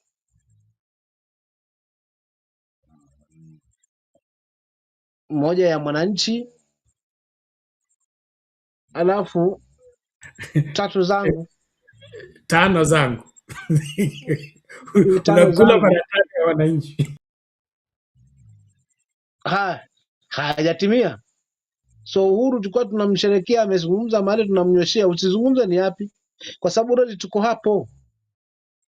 Viongozi wetu hawatuzungumzii kabisa mazima, na wala hawaongei yale mambo ambayo yanatuumiza kama haya ambayo tunayazungumza. Mbona pesa zionekana ndiye mtu mmoja anayezikusanya? Kwa nini? So tukifikiria hilo wananchi haswa kikamilifu, basi tutakwenda kuliko, hatutaelekea kusiko, na viongozi wetu hatutawatukubalia watuongoze kusiko, bali tutasimama daima na wale ambao wanatupeleka kuliko, kwa minajili ya sisi sasa hivi, lakini kwa vile vizazi ambavyo vinakuja. Mwisho kabisa wanajisahau kwamba hii generation si ya kudanganya tena. Najiuliza, mfano ikazuka leo tu, jamani, ila hatutayaona yale ya Venezuela kule, na atokee pengine mmoja kule mweupe mmoja asimame na sisi. Siombe Trump kama Trump, lakini mfano Trump akuje na masuala yake ya Minnesota na whatever, jamani, angalau atubebe. Nitaungana na Gachagua leo kwamba Kama pia huyu bwana atakuwa na kumbukumbu hapo na anaelewa nini kimeendelea, basi asombe. Tupumzika, asante. Asante sana, tunashukuru. Haya, hiyo story pia tunataka kuzungumza tunapoanza kufungasha. Unajua AU yetu izungumzangi hapa, tunauawa tu, AU keeps quiet. Wakati watu Uganda wanauawa wanapotea, AU izungumzi. Watu wanapotea wanapotezwa Tanzania, AU izungumzi. Lakini leo Venezuela wamekuwa mstari wa mbele kusema ati Trump anakosea, anavuka mipaka. Hebu tusikilize hawa alafu tutawasomea. And further afield, the African Union has condemned U.S. actions in Venezuela, calling it an abduction that violates international law. The organization is demanding respect for Venezuela's sovereignty following a deadly military operation that left at least 40 people dead and resulted in the capture of President Nicolas Maduro. The dramatic Delta Force raid on the presidential residence in Caracas on Saturday seized Maduro and his wife from their bedroom, but came at a devastating human cost. Tonight, Maduro sits in a Brooklyn detention center awaiting arraignment on Monday. The United Nations has called the operation a dangerous precedent and scheduled an emergency security council meeting for tomorrow. Meanwhile, President Trump says America will now, quote-unquote, run Venezuela and take control of its oil industry. The African Union has issued a scathing condemnation of U.S. actions in Venezuela, calling Saturday's operation the abduction of the President of the Republic and demanding respect for Venezuela's sovereignty and territorial integrity. We're going to run the country until such time as we can do a safe, proper, and judicious transition. In a strongly worded communique, the AU emphasized that Venezuela's internal challenges can only be sustainably addressed through inclusive political dialogue among Venezuelans themselves. Trump provided no timeline and no detail on how the U.S. will run Venezuela. What he did emphasize was oil. Venezuela holds the world's largest proven petroleum reserves. We're going to have our very large United States oil companies, the biggest anywhere in the world, go in, spend billions of dollars, fix the badly broken infrastructure, the oil infrastructure, and start making money for the country. In Caracas, Venezuela's Supreme Court ordered Vice President Delcy Rodriguez to assume the presidency temporarily. President Nicolas Maduro and his wife Celia Flores were seized from their bedroom while sleeping by elite Delta Force operatives backed by FBI agents. By Saturday evening, they had been flown to New York and placed in custody at the Metropolitan Detention Center in Brooklyn. On Monday, the couple will stand before an American judge facing arraignment on federal charges including narco-terrorism conspiracy, cocaine importation, and weapon offenses, charges first filed in 2020. Happy New Year. But critics question whether a drug case can justify a military operation that left 40 people dead and violated a nation's sovereignty. Let's make no mistake about it. This is rank imperialism. The United Nations has called the operation a dangerous precedent. Russia termed it unfounded aggression. China denounced it as hegemonic behavior. Monday's emergency UN Security Council meeting will test whether the international community can mount any meaningful response. In Venezuela itself, residents are stocking up on supplies as the situation remains uncertain. Reactions are deeply divided. Some expressed cautious relief at Maduro's removal after years of economic collapse, but others see it as an invasion, regardless of their feelings about Maduro. Catherine Omwando, NTV. Haya, bwana msimamo. Trump ndio huyo. Anasema ataongoza Venezuela. Lakini amesema kwa muda mpaka ikitulia atawaregesha nchi yao. Sasa hapo ndio nashindwa. Nikuulize tu kwa kifupi. Trump anapigana na Putin kwa sababu Putin alienda kuingilia maneno ya nini? Ukraine, sio? Sasa inakuwaje Trump naye akiingia Venezuela ni sawa, lakini Putin akiingia Ukraine ni makosa?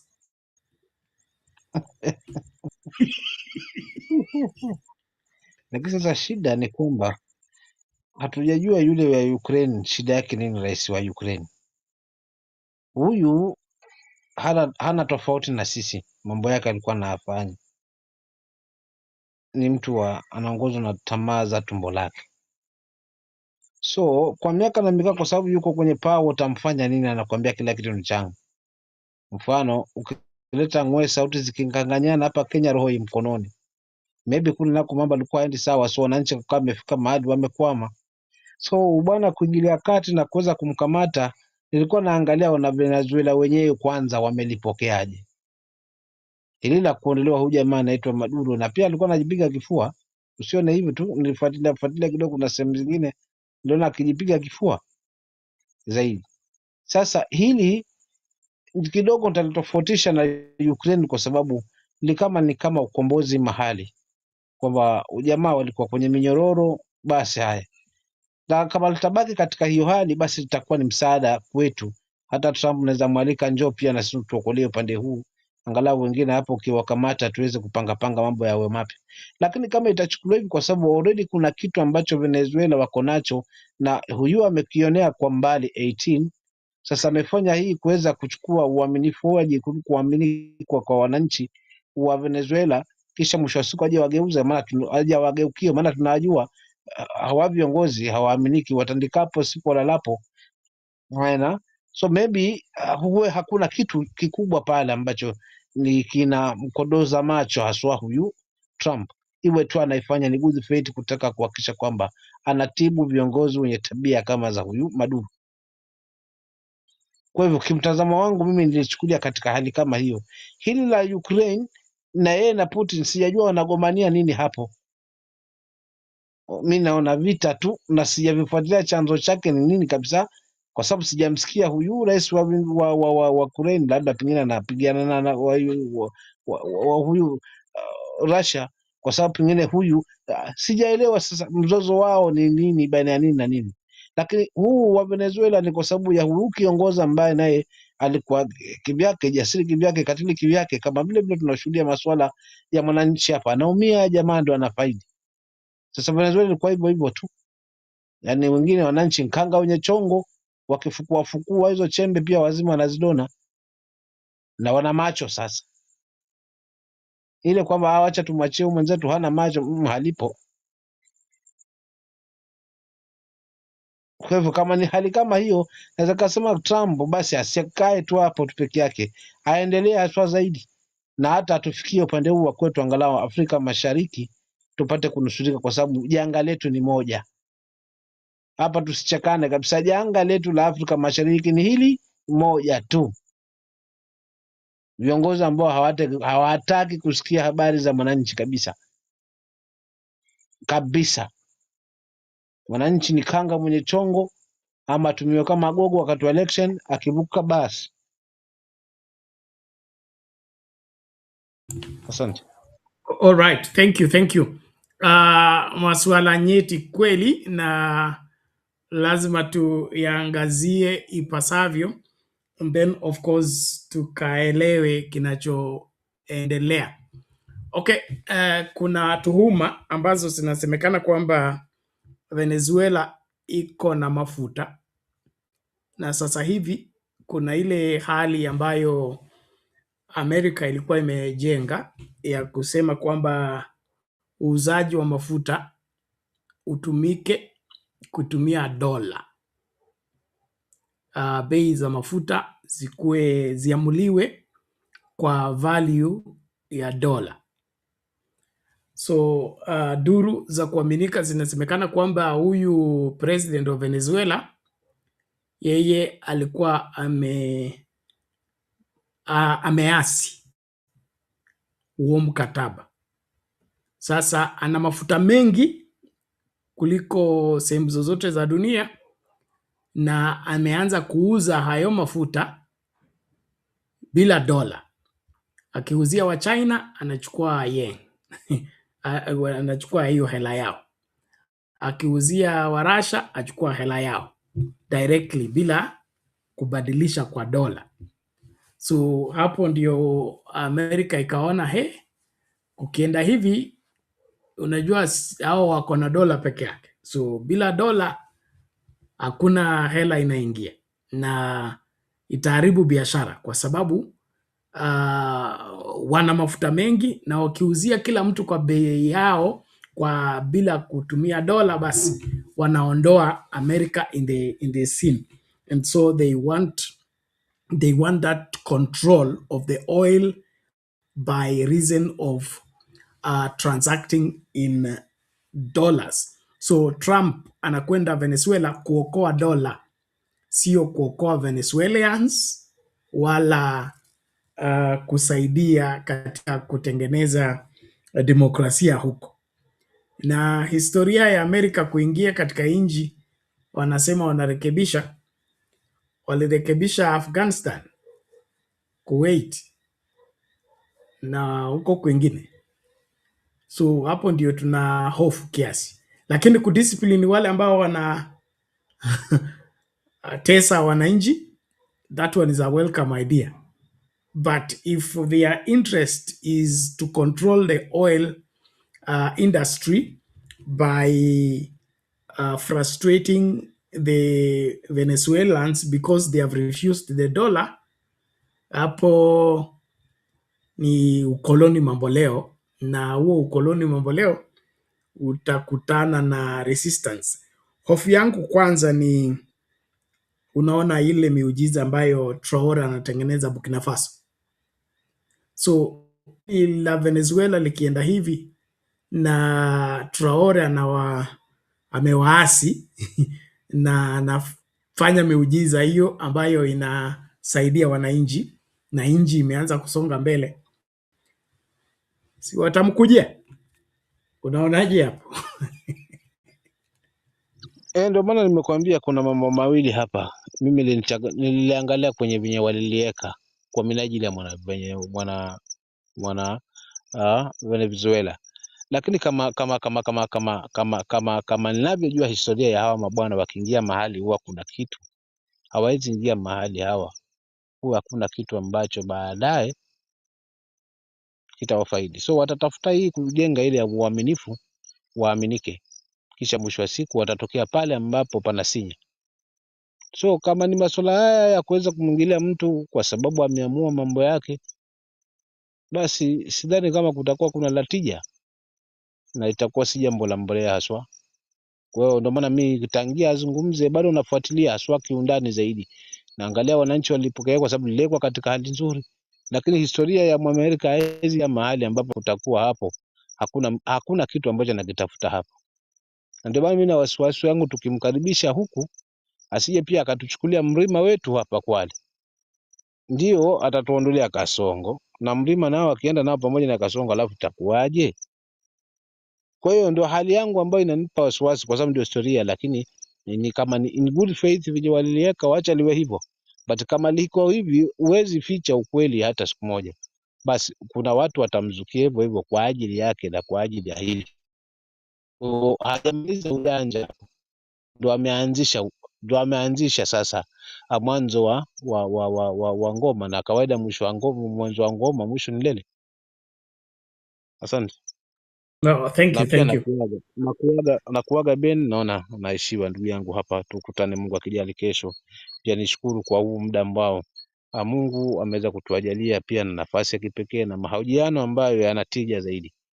Lakini kesho ni siku kaka yangu, Mungu akijali, maana msema kweli siku zote mpenzi wa Mungu. Alamsiki, ubarikiwe kaka. Amina, asante sana. Tukutane tutakapokutana, na ni muhimu tuendelee. Hata tukikosa kuwa hewani, lazima tuwe tunaendeleza hiyo injili huko mtaani. Wakenya waelimishwe, wajue ni wapi tunasimama. Thank you very much Msimamo, kwa mawazo mazuri na hekima ya hali ya juu ambayo kila mmoja wetu anajivunia kujifunza. Naomba tu kila Mkenya, tafadhali chukua zamu yako mahala ulipo. usingoje 2027. Safari ya kesho inaanza leo ama inaandaliwa leo. So maandalizi yafanywe mapema ili tukafunze wengi wa Kenya wapevuke na watuchagulie viongozi ambao wanafaa. Asante sana msimamo. I'm also signing out. We'll soon meet in the next show. Thank you so much. As we switch gears, kuna hili swala nyeti la Sifuna. ODM inasema angatuliwe. Swali langu ni kwamba ni Sifuna anapoteza ama ni ODM itapoteza kama Sifuna atangatuliwa? Let's listen to this. Daniel Kariuki, KTN. The fate of Nairobi Senator Edwin Sifuna as the Secretary General of ODM party now seems to have already been sealed. The party's National Central Committee is set to meet this week and deliberate on the proposal to change Sifuna as the party's Secretary General, with majority of the leadership proposing to eject him. And as our senior political affairs reporter Chris Tairu reports, the name of Narok Senator Ledama Olekina has already cropped up as the possible replacement of Sifuna. The presence of Nairobi Senator Edwin Sifuna in Murang'a County and in the company of former Deputy President Gachagua during the burial of the mother to Embakasi North MP James Gachagua could have triggered fresh efforts to remove him as the ODM party Secretary General, since his direct attacks against some of the party officials on the decision to support the re-election of President William Ruto. He has received backlash from the same officials he was attacking. Mshenzi mmoja ametambua kwamba kuna ubaya ya pesa ya Uhuru Kenyatta. Nataka niulize Junet. Wewe Junet, pesa ya Uhuru ilianza kuwa mbaya siku gani? Wewe ulikuwa unakula pesa ya Uhuru, badala ulipe agents, ukaacha hawa kina Wamunyoro wakatupiga 10-0. Sasa hii tunalia huko nje. Through their social media platforms, both minority leader in the National Assembly, Junet Mohammed, and Narok Senator Ledama Olekina have clearly shown indications of removing Sifuna as the party Secretary General. In one of the posts, Ledama says, and I quote, "If you want to leave the ODM party, go ahead. No one is stopping you. Don't wait to be kicked out, because that is what will happen soon. Enough with the empty threats. This noise is getting out of hand." End of quote. Sources close to the party leadership indicate that the party's National Governing Council will be meeting this week to deliberate on the fate of Edwin Sifuna. Hii vita yote unasikia nikipigwa ndani ya chama cha ODM ni kwa sababu moja tu. Nimesema Ruto one term. Going by the numbers, those on top leadership and support President William Ruto's re-election are the majority, led by party leader Uhuru Odinga, the deputy party leader Simbarati, the chairperson Gladys Wanga, and other members, compared to the two leaders, Secretary General Edwin Sifuna and deputy party leader Godfrey Osotsi, who don't support the re-election of President William Ruto. Kama wewe uko na shida, enda tengeneza chama chako na uende utengeneze broad based yako ingine pale pengine. Lakini hiyo ndio unatupeleka ya Uhuru Kenyatta, sijui ya United Opposition at 1 billion, hiyo enda ukule peke yako, sisi hatutaki. Reports are that Narok Senator Ledama Olekina is already warming up to replace Sifuna as the Secretary General. According to the party's constitution, to replace a Secretary General, a National Delegates Congress must be convened to ratify a decision that would have already been made by the party's National Governing Council. Chris Tairu, KTN, Nairobi. Is in many places. Some of you have been wondering why I have not spoken lately. I've chosen not to speak because we are at a very difficult time. First, we just lost our leader, Raila Odinga, and no one anticipated it, and it came at a surprise. And after losing him, there are all sorts of things that are going on. All sorts of people are speaking. People who even Raila never spoke to are saying, Raila told me this in private. Raila told me this. The only thing that you can believe is what Raila spoke in public, not what somebody came and said he told me in my ears. And the only thing Raila said is that we will be in this government up to 2027. Beyond 2027, it is us who are still alive to determine. Hello? Nobody can come and tell us that Raila said beyond 2027, we are still with Ruto. No. We can or we cannot be. Oluorego depend. Awach koso kikawachi. Okuche ni ya serikali molowa. One di cabinet secretary zadi. Okuche ni gaboro. One di principal secretaries. Mo include nyakawodo kelaka angwen. Okuche ni gapar gario. Bewunjo kagiwoyo. Tukora ngomi wan makoro doa. Pere. Kawa di ni wan wakoro wacho ni koro wan kanyo. Inge ni koro wa reduce our value. Nyaka wachungi chama. Anka kutiende kamolu unge ni ane vice chair. Mar the ODM party. Mondo wadi kacha. Nyaka luongi yu injo. Kidwa bet givalu. Neno kaka Bishop Emily olungo bishops. Iluongi. Okichop nini sechop. Na iye to kada ngamu luongi onge. Kise iye kori ngini valu ni otimre nade. Okuche ka nigi gik mang'eny mohewa to gidagi wuoyini. Mondo wan bende nyaka luongwa mondo gik mang'eny magingo ka otimno nade omiwa. Eka wanyalo neno kaka wawuoyo. Uwinja koso kuwinja. Uyiye koso kuyiye. Ok ni wadagi. En mana ni wane kanisa dadi wacho wach moro kanyo. Adwa wacho wach moro kanyo. Awach koso kikawacho. Ini bukri ni iye to kata ngamu penji betimre nadi onge. No. Nyaka wawinjre nikech wan gi party maduong' mogik ma kawa dhi kacha to wawinjre ni kawa biro timiyo magi jogi omi nyaka deputy president to koda backyard ne mondo ng'ato yier en alweny. Koro wando dang wayie nade ni hello. Okay, there you have it. Plan to eject Sifuna as Secretary General of the ODM party seems to be at play according to that particular report. And I had asked the question, who stands to lose the most in this particular venture if it happens? In my observation, it's the ODM party that will lose greatly. And also the reasons that are informing such an action against Sifuna are also externally instigated. You want to support somebody who is outside the party. And some people feel it is okay to support somebody who is outside the party. Then as Secretary General, you're saying, no, the party must retain its identity and it's well able to field their own candidate.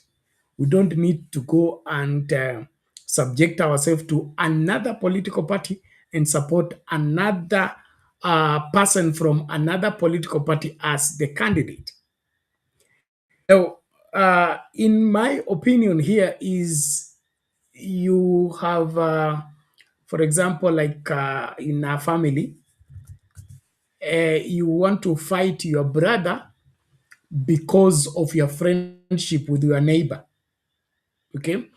And so you want to exterminate your brother because you like your neighbor and you want your neighbor so much that you're willing to do away with your brother. Between these two relationships, which one should you fight for? Kuna kitu ambacho kinaendelea hapa ambacho kwangu mimi kitaishia katika majuto.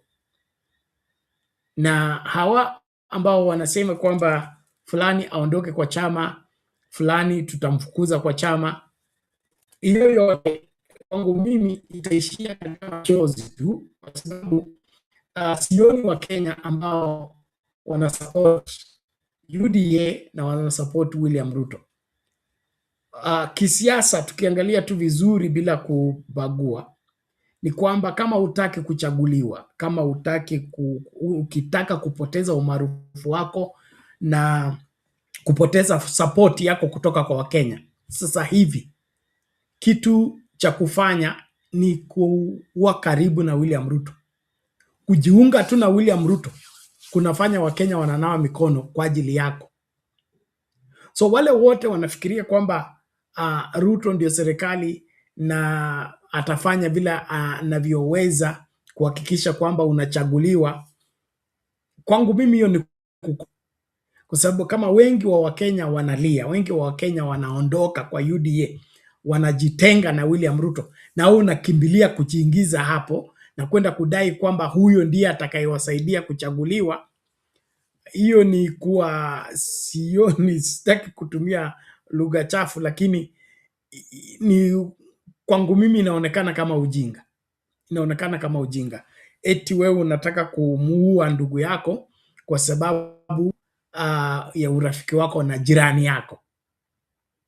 You are not different from the people who killed their mother because their neighbor's mother was cooking better and promised that he would take care of them. So they decided to kill their mother. At the end of the day, they were left orphans, and their neighbor's mother cannot be your mother.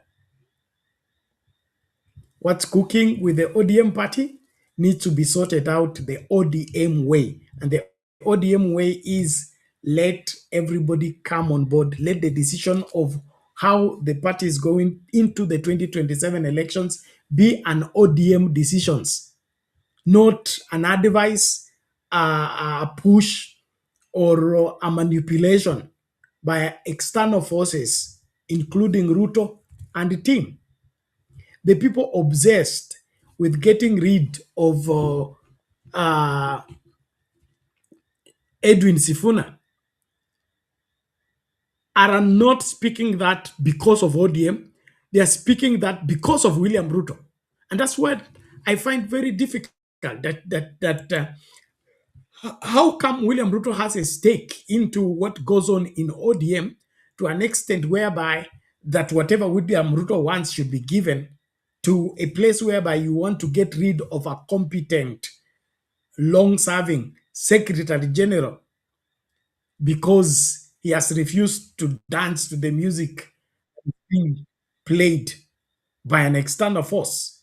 That to me is not the approach that should be applied at this point in time. And if Raila Odinga was alive, I don't think he would support such a thing. And so whatever decisions they make, in my opinion, they are the losers.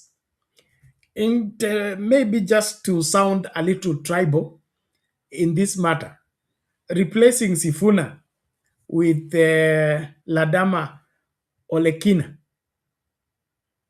Let's see what Sifuna goes away with. The whole of Western Kenya vote. How many votes are those? Okay. How many votes are there with Olekina? Can they compare the Ma vote and the whole of the Luya vote? That's something to think about. And so if William Ruto wants to inherit ODM and he's kicking out a large part of the stakeholders of ODM, like the Luya vote, is digging himself into a defeat. And so, in my opinion, ODM is better off with SG, Edwin Sifuna. Without Edwin Sifuna, we're going to have a huge exodus, and the party is going to remain a shell. It will just be the Oginga family and the few sycophants like Junet, who will also run away when they, the rubber meets the road. They will run away eventually when they realize what they are left with is a shell that has nobody. Like somebody asked, Ladama Olekina can replace Sifuna. But what will they use to replace the millions that will walk away with Sifuna? You can easily replace Sifuna, but what will you use to replace the millions that will walk away? And so if this is not well managed, regrettably, we're going to lose the main legacy of Raila Amolo Odinga, the greatest political party that he built and left for us. William Ruto will achieve his dream and his plan of destroying the only party that was a threat to his re-election. If they don't see this and turn in good time, they will live to regret, because after ODM, the only following party is Jubilee. And then, of course, Wiper. DCP is still crawling. Of course, it's a force to reckon with. We cannot underestimate it. But the longest serving and, of course, the only party with structures, the only party with machinery, the only party that can field a candidate and be able to make a strong challenge for all political elective seats is ODM.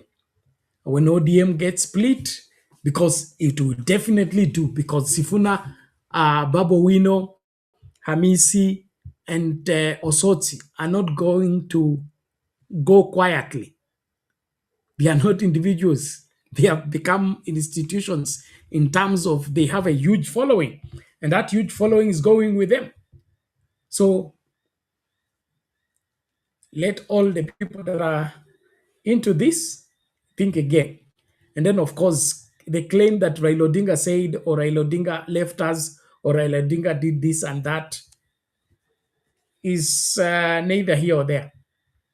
Right now, if no serious consideration is done, somebody asked the question that when Raila Odinga left the ODM leadership with Anyang' Nyong'o as he was going for AU, we didn't have this drama. Why is there this drama with Uhuru Odinga? And then, of course, even Uhuru Odinga's coming in office is still a mystery. It's still a mystery. He wasn't a deputy party leader. He wasn't into the whatever top brass management, actively involved into top brass management of the ODM party. What happened until he became acting party leader and then get ratified as party leader? Still, I think there is even a dispute on the same, still in court. And so the matter here, if it's not held, if it's not handled carefully, it will just result into puncturing themselves in the foot and waiting for the consequences.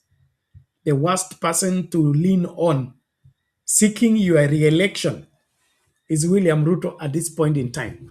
I don't think even the Rift Valley members of parliament are secure that they will be re-elected by reason of their support for William Ruto. So unless kuna miujiza mingine mnapanga kuitumia, kwangu mimi William Ruto na mikakati yake ya kusema kwamba atakusaidia uchaguliwe ama atakusaidia ukubalike na wananchi, haipo hapa, ni uongo mtupu. Kwa hivyo wale wote ambao wanadai kwamba Sifuna akiondoka ODM itaenda kwa Ruto salama na kutakuwa na upinzani na kila kitu kitafanyika vile tumepanga, basi mtapanga, mnaweza panga Sifuna, mnaweza panga hawa viongozi, lakini kifika kwa wananchi wanajua sauti ya baba iko wapi, msimamo wa baba uko wapi, vision ya baba ya nchi hii iko wapi, na huyo mbeba maono ya baba, huyo mbeba wa sauti ya baba, yule mbeba nia ya baba, huyo ndiye ataenda na wananchi wa baba. Wengine wote ambao wanavaa nguo ya ODM na kofia ya ODM na kusema hao ni ODM. Wananchi wa Kenya wanajua ODM iko wapi na iko na nani anaweza kuaminika, nani anaweza kuuza chama. Kwa hivyo kama hawatatumia hekima hapa, I promise them huge, great, bitter regret. And by that time, it may just be too late. Well, thank you very much, everyone, for being part of this great conversation. We must bring the curtains down on the same. And of course, as we sign out, just want to throw in this statement made by Matiang'i, a hopeful presidential candidate for 2027, and see his readiness to be in office even as Kenyans pose questions to him. Thank you very much. Let's listen out and then come and close. Na nimesikia vile mmesema, mimi nimeitika kazi. Mimi niko tayari kuanza kazi hata kesho mtaka, kwa sababu hata mimi nashangaa. Caxton unaniuliza mambo ya pesa ya capitation, mimi nashangaa. Wakati nilikuwa waziri wa afya wa elimu, president alikuwa anasema as soon as tumemaliza mambo ya budget, first allocation tunaweka kwa elimu, second tunapeleka security, alafu tunaanza sasa kuzungumza mambo mengine. Sasa hii mambo na niambia walimu, na ninaongeanga na walimu wengi kwa sababu they are my colleagues. Some of them tulikuwa nao shule KU, because mimi ni mwalimu. All my colleagues, I am not able to understand what is going on, this kind of madness going on. 83 weeks to closing, there's no capitation. Sasa tunawaandikia walimu circulars, tunawaambia msifukuze watoto, hatuwapei pesa. Sasa how are they supposed to manage the schools in the process? Alafu tunawapeleka, tunaenda kuwaonga shilingi 10,000. Medical cover yao haifanyi kazi. Na hiyo medical cover, ukiangalia line item kwa allocation ya pesa ilienda kwa TSC, hiyo medical cover ni 17 billion shillings. Unajiuliza hiyo 17 billion imeenda wapi? Na nimesema kila wakati, hawa kama wanataka kutuaibisha, si waweke hiyo maneno hadharani. Why can't they publish the information and say we are not saying the truth, this is the truth? Sababu ukweli uko na nyinyi wananchi, sababu nyinyi ndio mnapata huduma ya serikali, ama namna gani? Na nimesikia vile mmesema, mimi nimeitika kazi, mimi niko tayari. Okay, that is Matiang'i, former cabinet secretary in the Uhuru administration. And no doubt, Matiang'i demonstrated his outstanding performance in all the dockets that he was entrusted with, from education to internal security to communication. And no doubt that he can deliver. And from what he has just said, is more than ready to take office as soon as he's led to do so. And this is one thing that is desirable, in my opinion, when it comes to fixing this country. We need competent people in the helm of the leadership of this country. For once, let's forget our tribal wherever persuasions and focus on what do we do to fix this country and help every community within this country by having competent people in the place of leadership. You don't worry about the kitchen food as long as you have a competent chef and, of course, quality food available. But if you're not sure of your cook, no matter what's going on, you will always end up with a bad stomach if you eat the food that has been prepared by, of course, amateurs. And so we will want every one of us to be sober. And then, of course, what is at play right now, if push come to shove, we may end up dividing ourselves in our tribal groupings. And at the end of the day, this country may just lose another opportunity to get a competent leader, and will end up with the same problem being perpetuated. And so this is the time to sober up. And this sobering up will also require that don't follow blindly. Avoid following blindly. Avoid following blindly. Wewe ni Mkisii ndio, umeambiwa na Matiang'i ni hii, utamsikiliza ndio, lakini wewe ya kwako iko wapi? Mwalimu Nyerere huwa anasema ya kusikia ongeza na ya kwako. Hiyo inamaanisha kwamba umeambiwa Nolekina kwamba wote tunakwenda kumpigia nani? Ruto kura. Wewe katika dhamira yako na nia yako unaona hiyo ndio inafaa? Uliambiwa kwamba sisi ni watu wa Coast na kiongozi wetu wa Coast amesema kwamba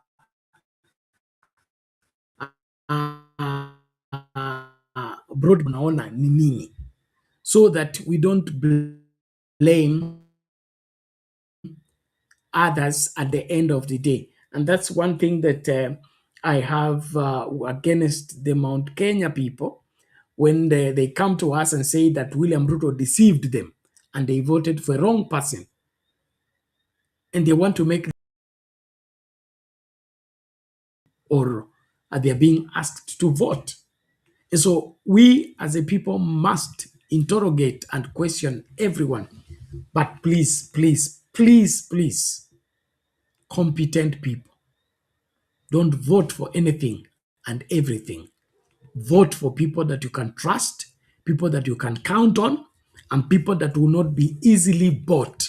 That as soon as they get in parliament, they are bought. As soon as they get in power, they are bought. No, we need people that we can count on. We need people that we can rely on, and people that can love and defend this country against both external and internal aggression. And that means the country exists for its people. Governance of the country is for the interest of its people. When the people in leadership are no longer acting in the interest and in the defense of the majority of the people, let them be kept out of office. Let them be kicked out of office because their office is no longer serving the purpose for which it exists. And so Matiang'i, a good guy there, let's weka ye kwa mizani, kagua ye, uone kama nafaa, basi kura yako ukampe. Na kuna wengi tu, kwanza mimi ni Maraga pia. Maraga amesema yeye anataka Kenya ya katiba na iongozwe kikatiba. That's one thing that we can't run away from, number one. And number two, we need such leadership that doesn't want to sell themselves to us. Watuambie watakaa kwa ofisi kikatiba, wataruhusu kila sehemu ya nchi iongozwe kikatiba, na wale wote wanakwenda kinyume na katiba wakamatwe na walipie. Hiyo ndio njia moja ya kufanya nini, ya kuweka huru nchi hii na kurahisisha maendeleo, kwa sababu hakutakuwa na hii twende State House sijui tupewe 10,000 sijui twende kusalimia rais ili alete maendeleo. Hiyo haitakuwa, kwa sababu uamuzi umefanywa kikatiba, allocation imefanywa na inaitwa nini, na parliament, na imeallocate kwamba hela fulani zitakwenda kwa kutengeneza barabara, and then barabara pia zimewekwa kwa orodha kwamba tutaanza na za east alafu tuende kwa west na north na south. So hakuna wakati ambako maendeleo yanakwama ati yanangoja rais akuje kulaunch ama yanangoja kiongozi fulani akuje kuwekelea mkono. Hapana, maendeleo yanaendelea. Kwa nini? Nchi is operating within the systematic constitutional process. This other one of waiting for the president, begging the president, worshipping the president is not part of our constitution, and of course is not the way the country is developed. The country is well developed when systems are working and Kenyans are accessing their services, especially what they need to progress, without having to bribe anybody or without having to go and worship any person. And this is the Kenya I want. Kenya for all Kenyans at any time, at all cost. That is the Kenya that can work, and that's the Kenya I want. And so let's pray for the same and work towards the same. I want to thank you so much for being part of Sound Candid Talk, Open Forum Political Discussion Show. I trust this is adding value to you, and we encourage you, if you have not subscribed, subscribe to our channel. Those of you following us on TikTok, right at the bio, there is the link to our YouTube channel where you click and be able to subscribe and support us and help us stay here and be able to converse as we break down the politics of the day and, of course, help you make a responsible decision when it comes to deciding who becomes your leader in whatever capacity and at whatever level. So thank you so much for the likes. Thank you for the thumbs up. And then, of course, for being a member of Sound Candid Talk. It is 12 minutes to 3 a.m. East African time. Naomba nifungashe. Na nakukumbusha tu wewe na mimi ndio tunahakikisha kwamba hiki kipindi kinaendelea.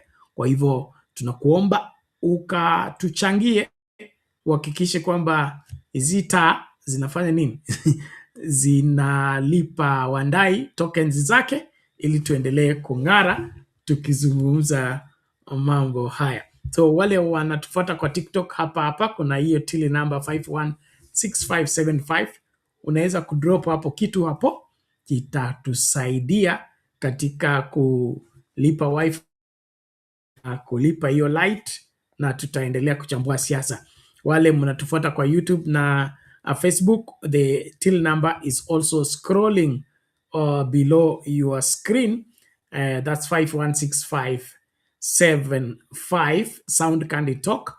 Ama kama ni ngumu kutumia till number, unatumia direct M-Pesa line +254718454585.